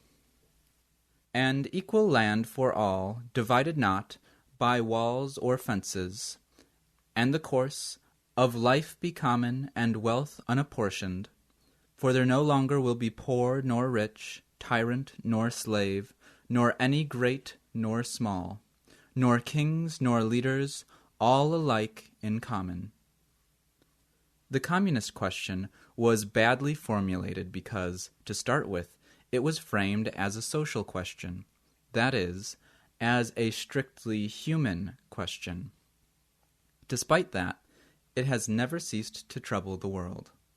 If it continues to haunt it, that's because it doesn't stem from an ideological fixation, but from a basic, immemorial lived experience, that of community, which nullifies all the axioms of economy and all the fine constructions of civilization. There is never community as an entity, but always as an experience of continuity between beings and with the world. In love, in friendship, we have the experience of that continuity. In my calm presence, here, now, in this familiar town, in front of this old Sequoia sempervirens, whose branches are stirred by the wind, I experience that continuity. In this riot, where we all stick to the plan we've decided on, where the chants of the comrades give us courage, where a street medic delivers aid and comfort to an unknown person with a head injury, I experience this continuity. In this print shop, dominated by an antique Heidelberg 4-color, which a friend ministers while I prepare the pages, another friend glues, and a third one trims, to put together this little samizdat that we've all conceived, in this fervor and enthusiasm, I experience that continuity. There is no myself and the world, myself and the others. There is me and my kindred, directly in touch with this little piece of the world that I love, irreducibly. There is ample beauty in the fact that we are here and nowhere else. It's not the least sign of the times that a German forester, and not a hippie, scores a bestseller by revealing that trees talk to each other, love one another, look after each other, and are able to remember what they've gone through. He calls that the hidden life of trees. Which is to say, there's even an anthropologist who sincerely wonders how forests think. An anthropologist, not a botanist. By considering the human subject in isolation from its world, by detaching living beings from all that lives around them, modernity could not help but engender a communism destined to eradicate a socialism. And that socialism could only encounter peasants, nomads, and savages as an obstacle to be shoved aside, as an unpleasant residue at the bottom of the national scale of importance. It couldn't even see the communism of which they were the bearers. If modern communism was able to imagine itself as a universal brotherhood, as a realized equality, this was only through a cavalier extrapolation from the lived experience of fraternity in combat, of friendship. For what is friendship, if not an equality between friends? Without at least the occasional experience of community, we die inside. We dry out, becomes cynical, harsh, desert-like. Life becomes that ghost city, peopled by smiling mannequins, which functions. Our need for community is so pressing that after having ravaged all the existing bonds, capitalism is running on nothing but the promise of community.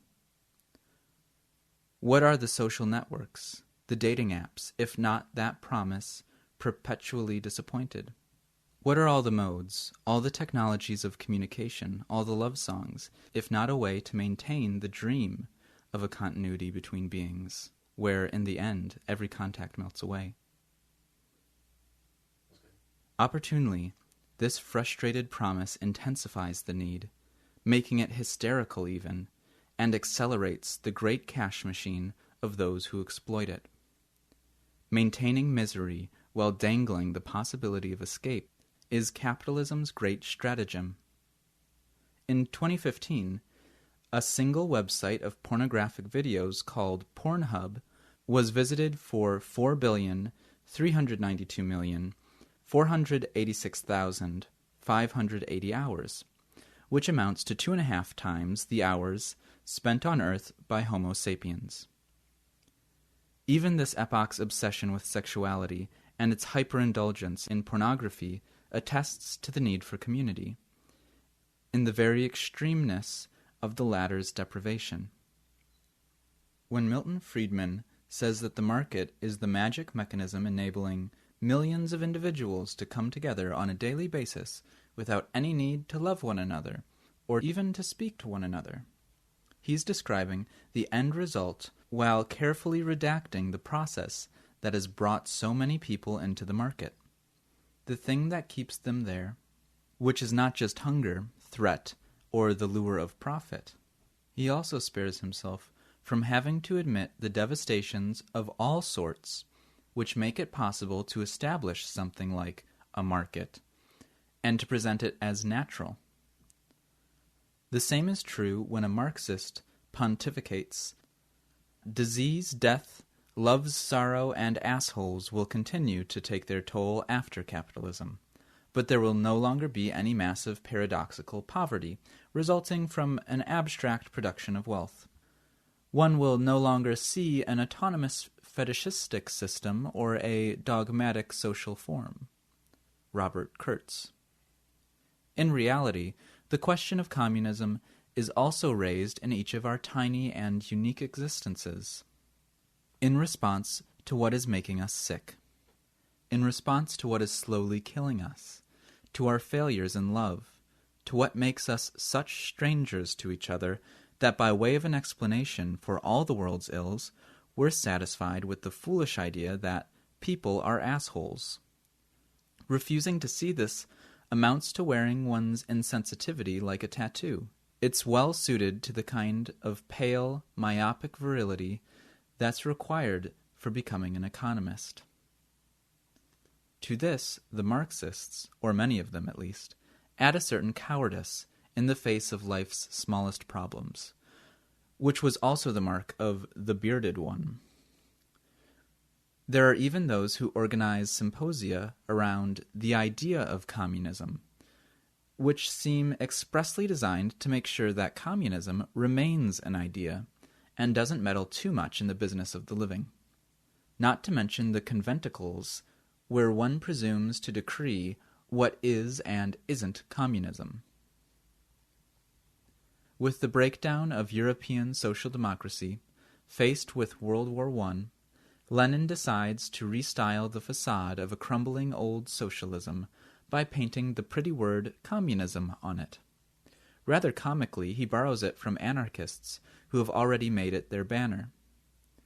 This convenient confusion between socialism and communism contributed a good deal in the last century to making this word synonymous with catastrophe, massacre, dictatorship, and genocide. Since then, anarchists and Marxists have been playing ping-pong around the couple individual/society without being concerned that this false antimony was shaped by economic thought. Rebelling against society on behalf of the individual, or against individualism on behalf of socialism, is to head down a dead-end street. Society is always a society of individuals. Individual and society have not ceased being affirmed, each at the other's expense, for 3 centuries, and this is the reliable oscillating mechanism which keeps the charming wheel called economy turning round year after year. Against what economy wants us to imagine, what there is in life are not individuals endowed with all kinds of properties which they can make use of or part with. What there is in life are attachments, assemblages, situated beings that move within a whole ensemble of ties.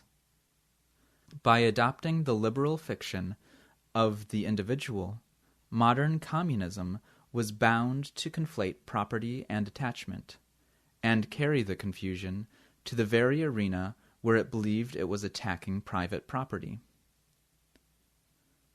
It was helped in that by a grammar in which property and attachment have become indistinguishable.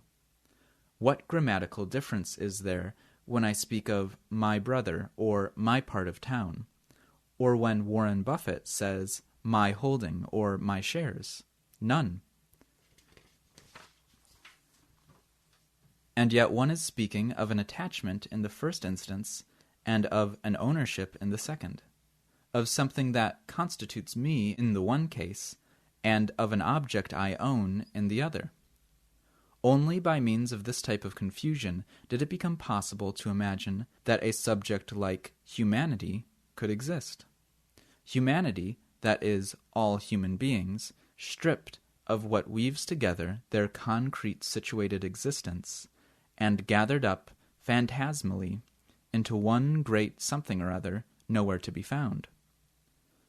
By wiping out all the attachments that make up the specific texture of worlds, on the pretext of abolishing private ownership of the means of production, modern communism has effectively made a tabula rasa of everything. That's what happens to those who practice economy, even by criticizing it. As Lyotard reportedly said, "Economy, a thing we needed to find a way out of, not criticize. Communism is not a superior economic organization of society, but the destitution of economy." Economy rests on a pair of fictions, therefore, that of society and that of the individual. Destituting it involves situating this false antinomy and bringing to light that which it means to cover up. What these fictions have in common is making us see entities, closed units, and their relations, whereas what there is, in fact, are ties. Society presents itself as the superior entity that aggregates all the individual entities. Since Hobbes and the frontispiece of Leviathan, it's always the same image. The great body of the sovereign, composed of all the minuscule, homogenized, serialized bodies of his subjects. The operation which the social fiction depends on consists in trampling on everything that forms the situated existence of each singular human being. In wiping out the ties that constitute us, in denying the assemblages we enter into, and then forcing the depleted atoms thus obtained into a completely fictitious, spectral association known as the social bond. So that to think of oneself as a social being is always to apprehend oneself from the exterior, to relate to oneself as an abstraction. It's the peculiar mark of the economic perception of the world to grasp nothing except externally. That Jansenist scumbag, Pierre Nicole, who exerted such a large influence on the founders of political economy, provided the recipe already in 1671. However corrupt any society might be within, and in the eyes of God, there would be nothing on the outside better regulated, more civil, more just, more peaceful, more decent, more generous, And the most admirable thing would be that, being animated and moved only by self-love would not appear there, and being a thing completely devoid of charity, one would only see the form and signs of charity everywhere. No logical question can be raised, let alone resolved, on this basis. Everything becomes a question of management.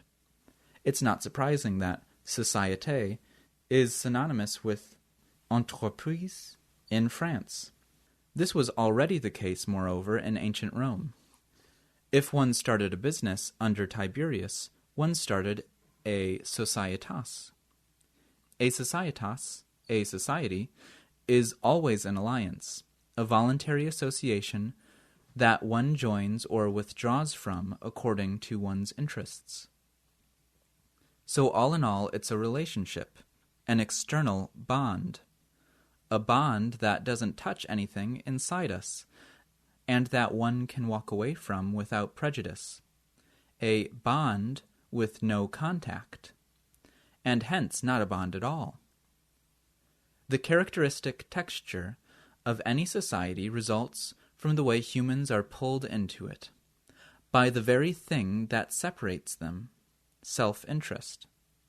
Given that they participate as individuals, as closed entities, and thus always provisionally, they come together as separate. Schopenhauer offered an arresting image of the consistency peculiar to social relations, of their inimitable pleasures, and of the unsociable human sociability. On a cold winter's day, a group of porcupines huddled together to stay warm and keep from freezing. But soon they felt one another's quills and moved apart. When the need for warmth brought them together again, their quills again forced them apart. They were driven back and forth at the mercy of their discomforts until they found the distance from one another that provided both a maximum of warmth and a minimum of pain. In human beings, the emptiness and monotony of the isolated self produces a need for society. This brings people together, but their many offensive qualities and intolerable faults drive them apart again. The optimal distance that they finally find that permits them to coexist is embodied in politeness and good manners. The genius of the economic operation is to conceal the plane on which it commits its misdeeds, the one on which it conducts its veritable war, the plane of bonds. In this way it confounds its potential adversaries, and is able to present itself as totally positive, whereas it is quite evidently motivated by a fierce appetite for destruction. It has to be said that the bonds readily lend themselves to this. What is more immaterial, subtle, intangible than a bond? What's less visible, less opposable, but more sensitive than a bond that's been destroyed? Contemporary numbing of sensibilities, their systematic fragmentation, is not just the result of survival within capitalism. It's the precondition for survival. We don't suffer from being individuals. We suffer from trying to be that. Since the individual entity exists fictitiously, only from the outside. Being an individual requires remaining outside oneself, strangers to ourselves, foregoing any contact with oneself, as well as with the world and others. Obviously, everyone is free to take everything from the outside. One only has to keep from feeling, hence from being present, hence from living. We prefer the opposite mode, the communist mode. It consists in apprehending things and beings from the inside, grasping them by the middle. What comes of grasping the individual by the middle or from the inside? Nowadays it yields chaos. an unorganized chaos of forces, bits of experience, scraps of childhood, fragments of meaning, and, more often than not, without any communication between them. Saying that this epoch has produced a human material in very poor condition is to say little. It is in need of great repair. We're all aware of this. The fragmentation of the world finds a faithful reflection in the shattered mirror of subjectivities. That what appears externally as a person is really only a complex of heterogeneous forces is not a new idea. The Tzetzal Maya of Chiapas have a theory of the person in which everyone's sentiments, emotions, dreams, health, and temperament are governed by the adventures and misadventures of a whole host of spirits who reside and move about at the same time in our hearts and inside the mountains. We are not a fine collection of egoic completeness, of perfectly unified selves. We are composed of fragments. We teem with minor lives. The word life in Hebrew is a plural, and so is the word face. Because in a life there are many lives, and in a face there are many faces.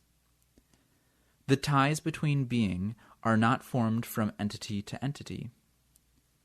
Every tie goes from fragment of being to fragment of being, from fragment of being to fragment of world, from fragment of worlds to fragment of world.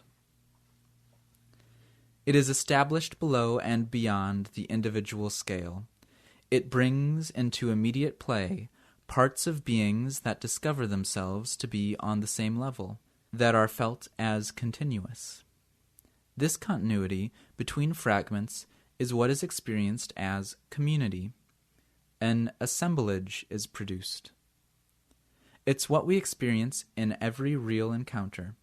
Every encounter carves out a specific domain within us, where elements of the world, of other, and oneself are mingled indistinctly. Love does not bring individuals into relation. It cuts through them as if they were suddenly on a special plane where they were making their way together amid a certain foliation of the world. To love is never to be together, but to become together. If loving did not undo the fictitious unity of being, the other would not be capable of making us suffer to such a degree. If, in love, a piece of the other did not end up being a part of us, we wouldn't have to mourn. We wouldn't have to mourn it when separation time rolled around. If there were nothing but relations, nobody would understand one another. Everything would be awash in misunderstanding. So there is no subject or object of love. There is an experience of love. The fragments that constitute us, the forces inhabiting us, the assemblages we enter into don't have any reason to compose a harmonious whole, a fluid set, a movable articulation. The banal experience of life in our time is characterized rather by a succession of encounters that undo us little by little, dismember us, gradually deprive us of any sure bearings. If communism has to do with the fact of organizing ourselves, collectively, materially, politically, this is insofar as it also means organizing ourselves singularly, existentially, and in terms of our sensibility.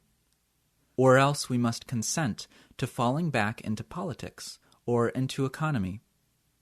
If communism has a goal, it is the great health of forms of life. This great health is obtained through a patient rearticulation of disjoined members of our being, in touch with life. One can live a whole life without experiencing anything, by being very careful not to think and feel. Existence is then reduced to a slow process of degradation. It wears down and ruins instead of giving form. After the miracle of the encounter, relations can only go from wound to wound, towards their consumption. Life, on the contrary, gradually gives form to whoever refuses to live beside themselves, to whoever allows themselves to experience. They become a form of life in the full sense of the term. In sharp contrast to that, there are the inherited methods of activist construction, so grossly defective, so exhausting, so destructive, when they are so focused on building. Communism does not hinge on self-renunciation, but on the attention given to the smallest action. It's a question of our plane of perception, and hence of our way of doing things. A practical matter. What the perception of entities, individual or collective, bars our access to is the plane where things really happen, where the collective potentials form and fall apart, gain strength, or dissipate. It's on that plane, and only there, that the real, including the political real, becomes legible and makes sense. To live communism is not to work to ensure the existence of the entity we belong to, but to deploy and deepen an ensemble of ties, which sometimes means cutting certain ones. What is essential occurs at the level of the smallest things. For the communist, the world of important facts extends as far as the eye can see. Perception in terms of bonds dismisses the whole alternative between individual and collective, and does so positively. In a real situation, an I that says what needs to be said can be a we of extraordinary power. And so, the particular happiness of any commune reflects the plenitude of its singularities, a certain quality of ties, the radiant energy of each fragment of the world that it harbors. Goodbye to entities, to their protrusiveness. Goodbye to individual and collective confinement. Adios to the reign of narcissism. The one and only progress, wrote the poet Franco Fortini, consists and will consist in reaching a higher level, one that is visible and visionary, where the powers and qualities of every singular existence can be promoted. What is to be deserted is not society or individual life, but the dyad they compose. We must learn to move on a different plane. There's a flagrant disintegration of society, certainly, but there's also a move aimed at recomposing it. As often happens, to see what lies in store for us, we must turn our gaze to the other side of the channel. What the conservative governments of Great Britain have already been implementing since 2010 is the so-called Big Society. As its name doesn't indicate, the Great Society of which it is a question here consists in a final dismantling of the last institutions vaguely recalling the welfare state. What's curious is the list of priorities that this purely neoliberal reform sets out. Give more power to communities, localism and decentralization. Encourage individuals to engage actively in their community, volunteer work. Transfer responsibilities from the central government to local authorities. Support cooperatives, mutual societies, charitable associations, and social enterprises. Publish public data, open government. Liberal society's maneuver, at the moment, when it can no longer hide its implosion, is to try to save the particular and particularly unappealing nature of its relations that constitute it by replicating itself in a proliferation of little societies, or collectives. Work-based, neighborhood-based collectives, collectives of citizens, of activists, of associations, of artists, etc. Collectives of every sort are the future of the social. There again, one joins as an individual on an egalitarian basis around an interest, and one is free to leave when one chooses. So they share society's loose and ectoplasmic texture. They appear to be simply a blurry reality, but that vagueness is their distinguishing trait. On the other hand, the theater troupe, the seminar, the rock group, the rugby team, are collective forms. They are assemblages composed of multiple heterogeneous elements. They contain humans allotted different positions, different tasks, who make up a particular configuration, with its distances, its spacing, its rhythm. They also contain all kinds of non-humans, places, equipment and materials, rituals, cries and refrains. This is what makes them forms, specific forms. What characterizes the collective, as such, is precisely that it is formless. Even in its very formalism, the formalism which claims to be a remedy for its absence of form, is only a mask for it, or a ruse, and generally temporary. It's enough to apply for membership and be accepted in order to belong just like anyone else. The postulated equality and horizontality basically make any asserted singularity scandalous or meaningless, and enable a diffuse jealousy to set its prevailing mood. The average members find an opium there which allows them to forget their feelings of inadequacy. The tyranny particular to collectives is that of an absence of structure. That is why they have a tendency to spread everywhere. Thus, nowadays, when one is really cool, one doesn't just form a music group. One establishes a musicians' collective. Ditto for contemporary artists and their artist collectives. And since the sphere of art so often anticipates what will be generalized as the economic condition of everyone, one won't be surprised to hear a management researcher and specialist in collective activity note this development. Before, one considered the team as a static entity in which everybody had their role and their objective.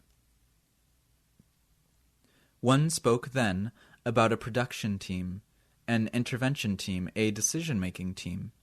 Now, however, the team is an entity in motion because the individuals composing it change roles to adapt to their environment, which also is changing. Today the team is regarded as a dynamic process. What salaried employee in one of the innovative professions still doesn't know what the tyranny of the absence of structure means? In this way, the perfect fusion of exploitation and self-exploitation is brought about. While every business is not yet a collective, collectives are now already businesses. Businesses that, for the most part, don't produce anything other than themselves. Just as a batch of collectives could very well take over from the old society, it is to be feared that socialism will survive only as a socialism of collectives, of little groups of people who force themselves to live together, that is, to be social. Nowhere is living together talked about more than where everyone basically hates everyone else. A journalist recently titled his piece, "Against the Uberization of Life, the Collectives." Self-entrepreneurs also need an oasis against the neoliberal desert. But the oases are annihilated in their turn. Those seeking refuge bring the desert sands in with them. The more society falls apart, the more the attraction of collectives will grow. They will project a false escape. This scam works all the better as the atomized individual becomes painfully aware of the freakishness and misery of their existence. Collectives are designed to reintegrate those who this world rejects, and who reject it. They may even promise a parody of communism, which inevitably yields disappointment and swells the mass of those disgusted with everything. The false antinomy, formed by individual and collective together, is not hard to unmask, however. All the defects which the collective is in the habit of lending so generously to the individual, selfishness, narcissism, mythomania, pride, jealousy, possessiveness, calculation, the fantasy of omnipotence, self-interest, mendacity, are found in worse measure, more caricatured, and unassailable in collectives. No individual will ever be as possessive, narcissistic, self-centered, full of bad faith, and determined to believe in their own nonsense as a collective can be. One thinks of those who say, France, the proletariat, society, or the collective, without blinking an eye. Anyone with a good ear can't help but hear them saying, me, me, me, underneath all those words. In order to construct something collectively powerful, we should abandon the idea of collective and all the disastrous exteriority to oneself and to others that it conveys. Heiner Müller went further. What capitalism offers is aimed at collective groupings, but is formulated in such a manner that it makes them break apart. What communism offers, by contrast, is utter solitude. Capitalism never offers solitude, but always just a placing in common. McDonald's is the absolute offer of collectivity. One is seated in the same space everywhere in the world. One eats the same shit, and everybody's content. Because at McDonald's they are a collective. Even the faces in McDonald's restaurants resemble each other more and more. There's the cliché about communism as collectivization. Not at all. Capitalism is collectivization. Communism is the abandonment of man to his solitude. In front of your mirror, communism gives you nothing. That is its superiority. The individual is reduced to his own existence. Capitalism can always give you something, insofar as it distances people from themselves. Fautes d'impression. Feeling, hearing, thinking are not politically neutral faculties, nor are they fairly distributed among contemporaries. And the spectrum of what the latter perceive is variable. Besides, in contemporary social relation, one is one's own troubled introspection. If the whole social circus endures, it's because everyone is straining to keep their heads above water, when they should rather assent to going deeply enough into themselves to finally touch something solid. During the conflict against the loi travaillée, the emergence of what became the cortège de tête, the lead contingent in marches, was a result of a vision. A few hundred young people saw, as early as the first demonstrations, that the union groups were marching like zombies, that they didn't believe a word of the slogans they were mouthing, that their security marshals were clubbing the high school students, that there was no way to follow that big cadaver, and so it was necessary to claim the front of the demonstration at all costs, which is what was done, and done again and again, until a limit was reached where, with the cortège de tête repeating itself, it was no longer a gesture in a situation, but a subject mirrored back in the media, the alternative media in particular. So it was time to desert that desertion, which was congealing and becoming a parody of itself, and to keep moving. That being said, for the whole time it was vibrant, the cortège de tête was the locus from which things became clear, the site of a contagion in the ability to see what was going down.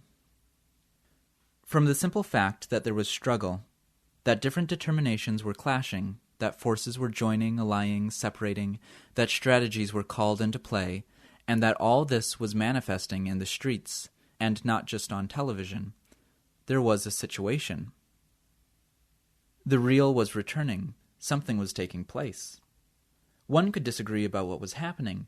One could read it in contradictory ways, but at least there was a legibility of the present. As for knowing which readings were correct and which mistaken, the course of events would sooner or later decide, and then it would no longer be a matter of interpretation. If our perceptions were not adjusted, that would be paid for in baton blows.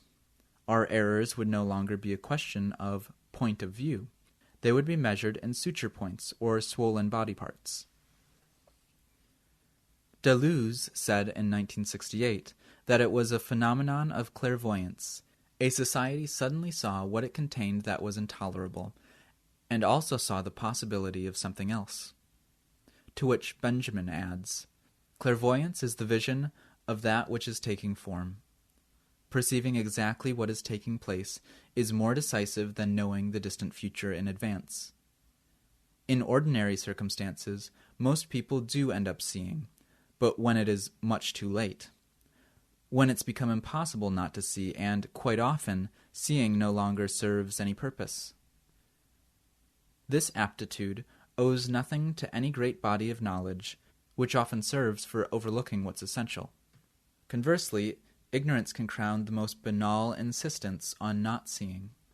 Let's say that social life demands of everyone that they not see, or at least act as if they didn't see anything. It makes no sense to share things if one doesn't begin by communizing the ability to see. Without that, living the communist way is like a wild dance in utter darkness.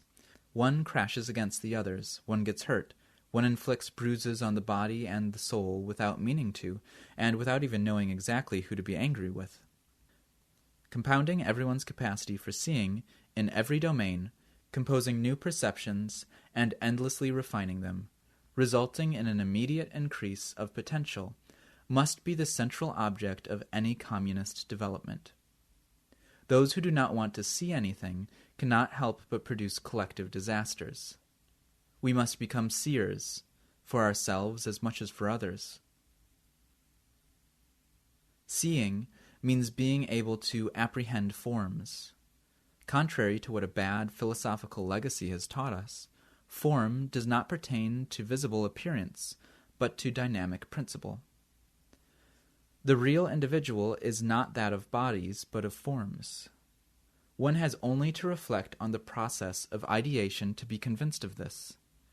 Nothing better illustrates the illusion of the stable and individual self than the belief that I have ideas, since it is abundantly clear that ideas come to me, even without my knowing where from neuronal, muscular, symbolic processes, so opaque that they pour in naturally while I'm walking, or when I'm falling asleep, and the boundaries of the self are giving way.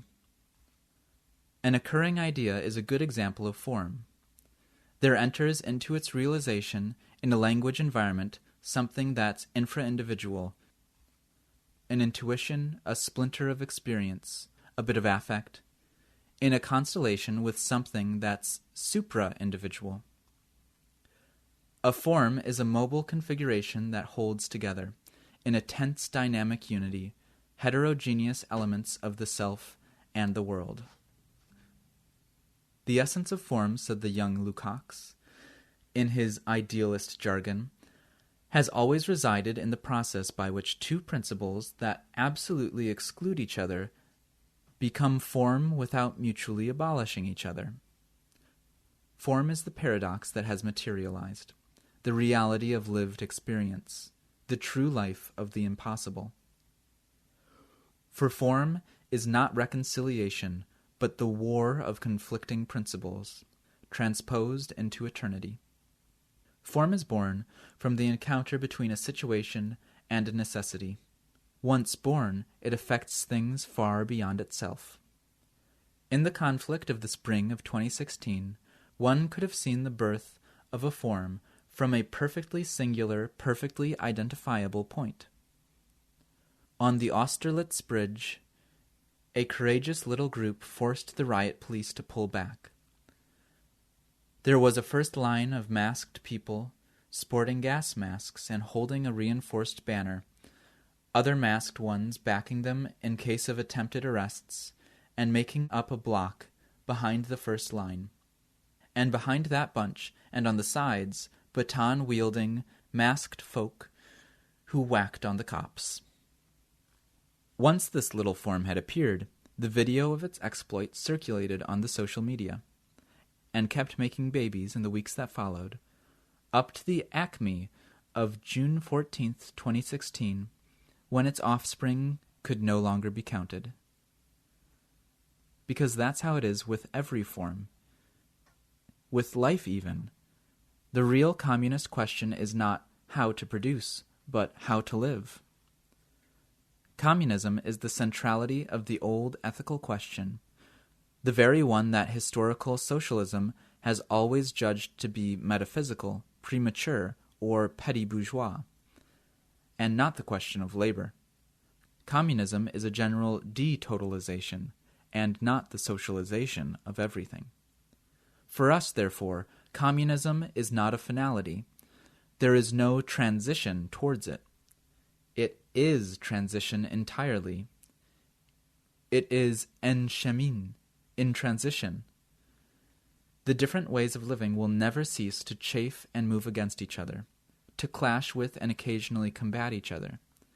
Everything will always have to be rethought.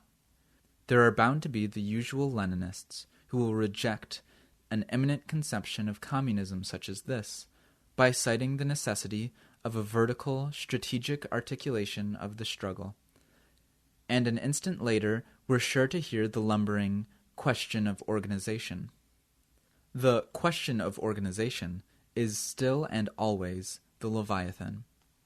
In a time when the apparent unity of the self can no longer mask the chaos of forces, attachments, and participations that we are, how could we still believe in the fable of organic unity? The myth of organization owes everything to the depictions of the hierarchy of natural faculties that were handed down to us by ancient psychology and Christian theology. We are no longer nihilistic enough to think that inside us there is something like a stable psychic organ, a will, let's say, that directs our other faculties. This neat invention of the theologians, much more political than it appears, had a dual purpose. First, to make man, newly provided with a free will, into a moral subject, and to deliver him over in this way to the last judgment and the century's punishments. Second, based on the theological idea of a God having freely created the world and essentially standing apart from his action, to institute a formal separation between being and acting. For centuries, this separation, which was to mark Western political ideas in a durable way, made ethical realities illegible. The plane of forms of life being precisely that of a non-differentiation between what one is and what one does. So, the question of organization exists since those Bolsheviks of late antiquity, the Church Fathers. It was the instrument of legitimation of the Church, just as it would later be that of the legitimation of the party. Against this opportunistic question, against the postulated existence of the will, it's necessary to emphasize that what one wants, within us, what inclines us, is never the same thing. That it is a simple outcome, crucial at certain moments, of the combat waged within us and outside us by a tangled network of forces, affects, and inclinations, resulting in a temporary assemblage in which some force has just as temporarily subdued other forces. That the sequence of these assemblages produces a kind of coherence that may culminate in a form is a fact. But to always label with the same noun something that in a contingent way finds itself in a position or give the decisive impetus, to convince oneself that it's always a matter of the same authority, to convince oneself finally that every form and every decision are dependent on a decision organ, is to perform quite a trick, but one that's been repeated all too long. By believing in such an organ for such a long time, by stimulating that imaginary muscle over and over again, one ends up in a fatal abulia that seems nowadays to be afflicting the late offspring of the Christian empire that we happen to be. In opposition to that, we propose paying careful attention to situations and to the forces that inhabit and traverse beings, in conjunction with an art of decisive assemblages. Faced with capitalist organization, a destituent potential cannot confine itself to its own immanence, to all that grows under the ice in the absence of sunshine, to all the attempts at local construction, to a series of punctual attacks, even if this whole little world were to regularly find itself caught up in great turbulent demonstrations. And the insurrection will definitely not wait for everyone to become insurrectionary. The mistake of Leninists, Trotskyists, Negriists, and other sub-politicians, a telling one, fortunately, is to believe that a period that sees all the hegemonies lying broken on the ground could still tolerate a political hegemony, even a partisan one, of the sort that Pablo Iglesias or Chantal Mouffe fantasize. What they don't see is that in a time of general horizontality itself is the verticality. No one can expect to organize the autonomy of others any longer.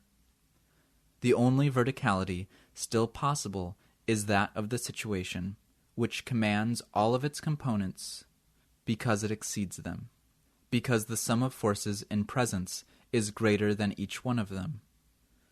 The only thing capable of transversally uniting all the elements deserting this society into a historical party is an intelligence of the situation.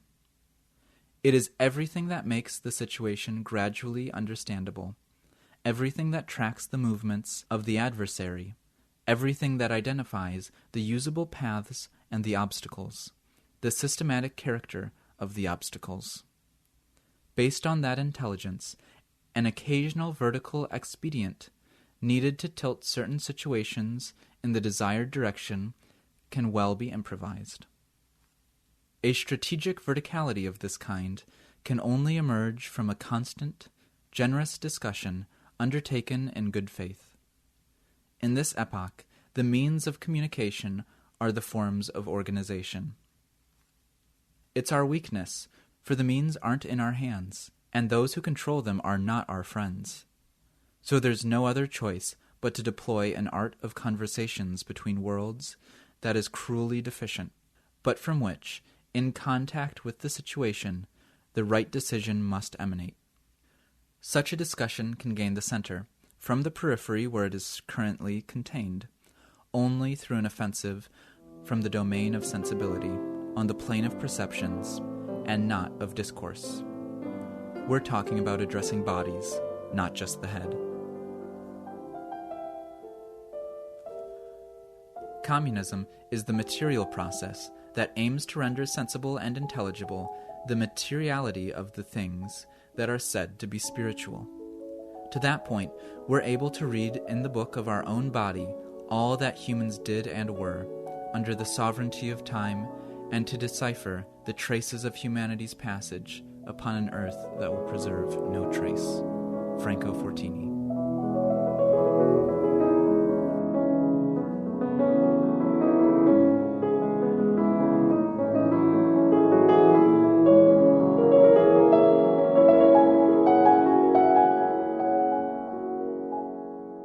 Thank you for listening to this AudioZine.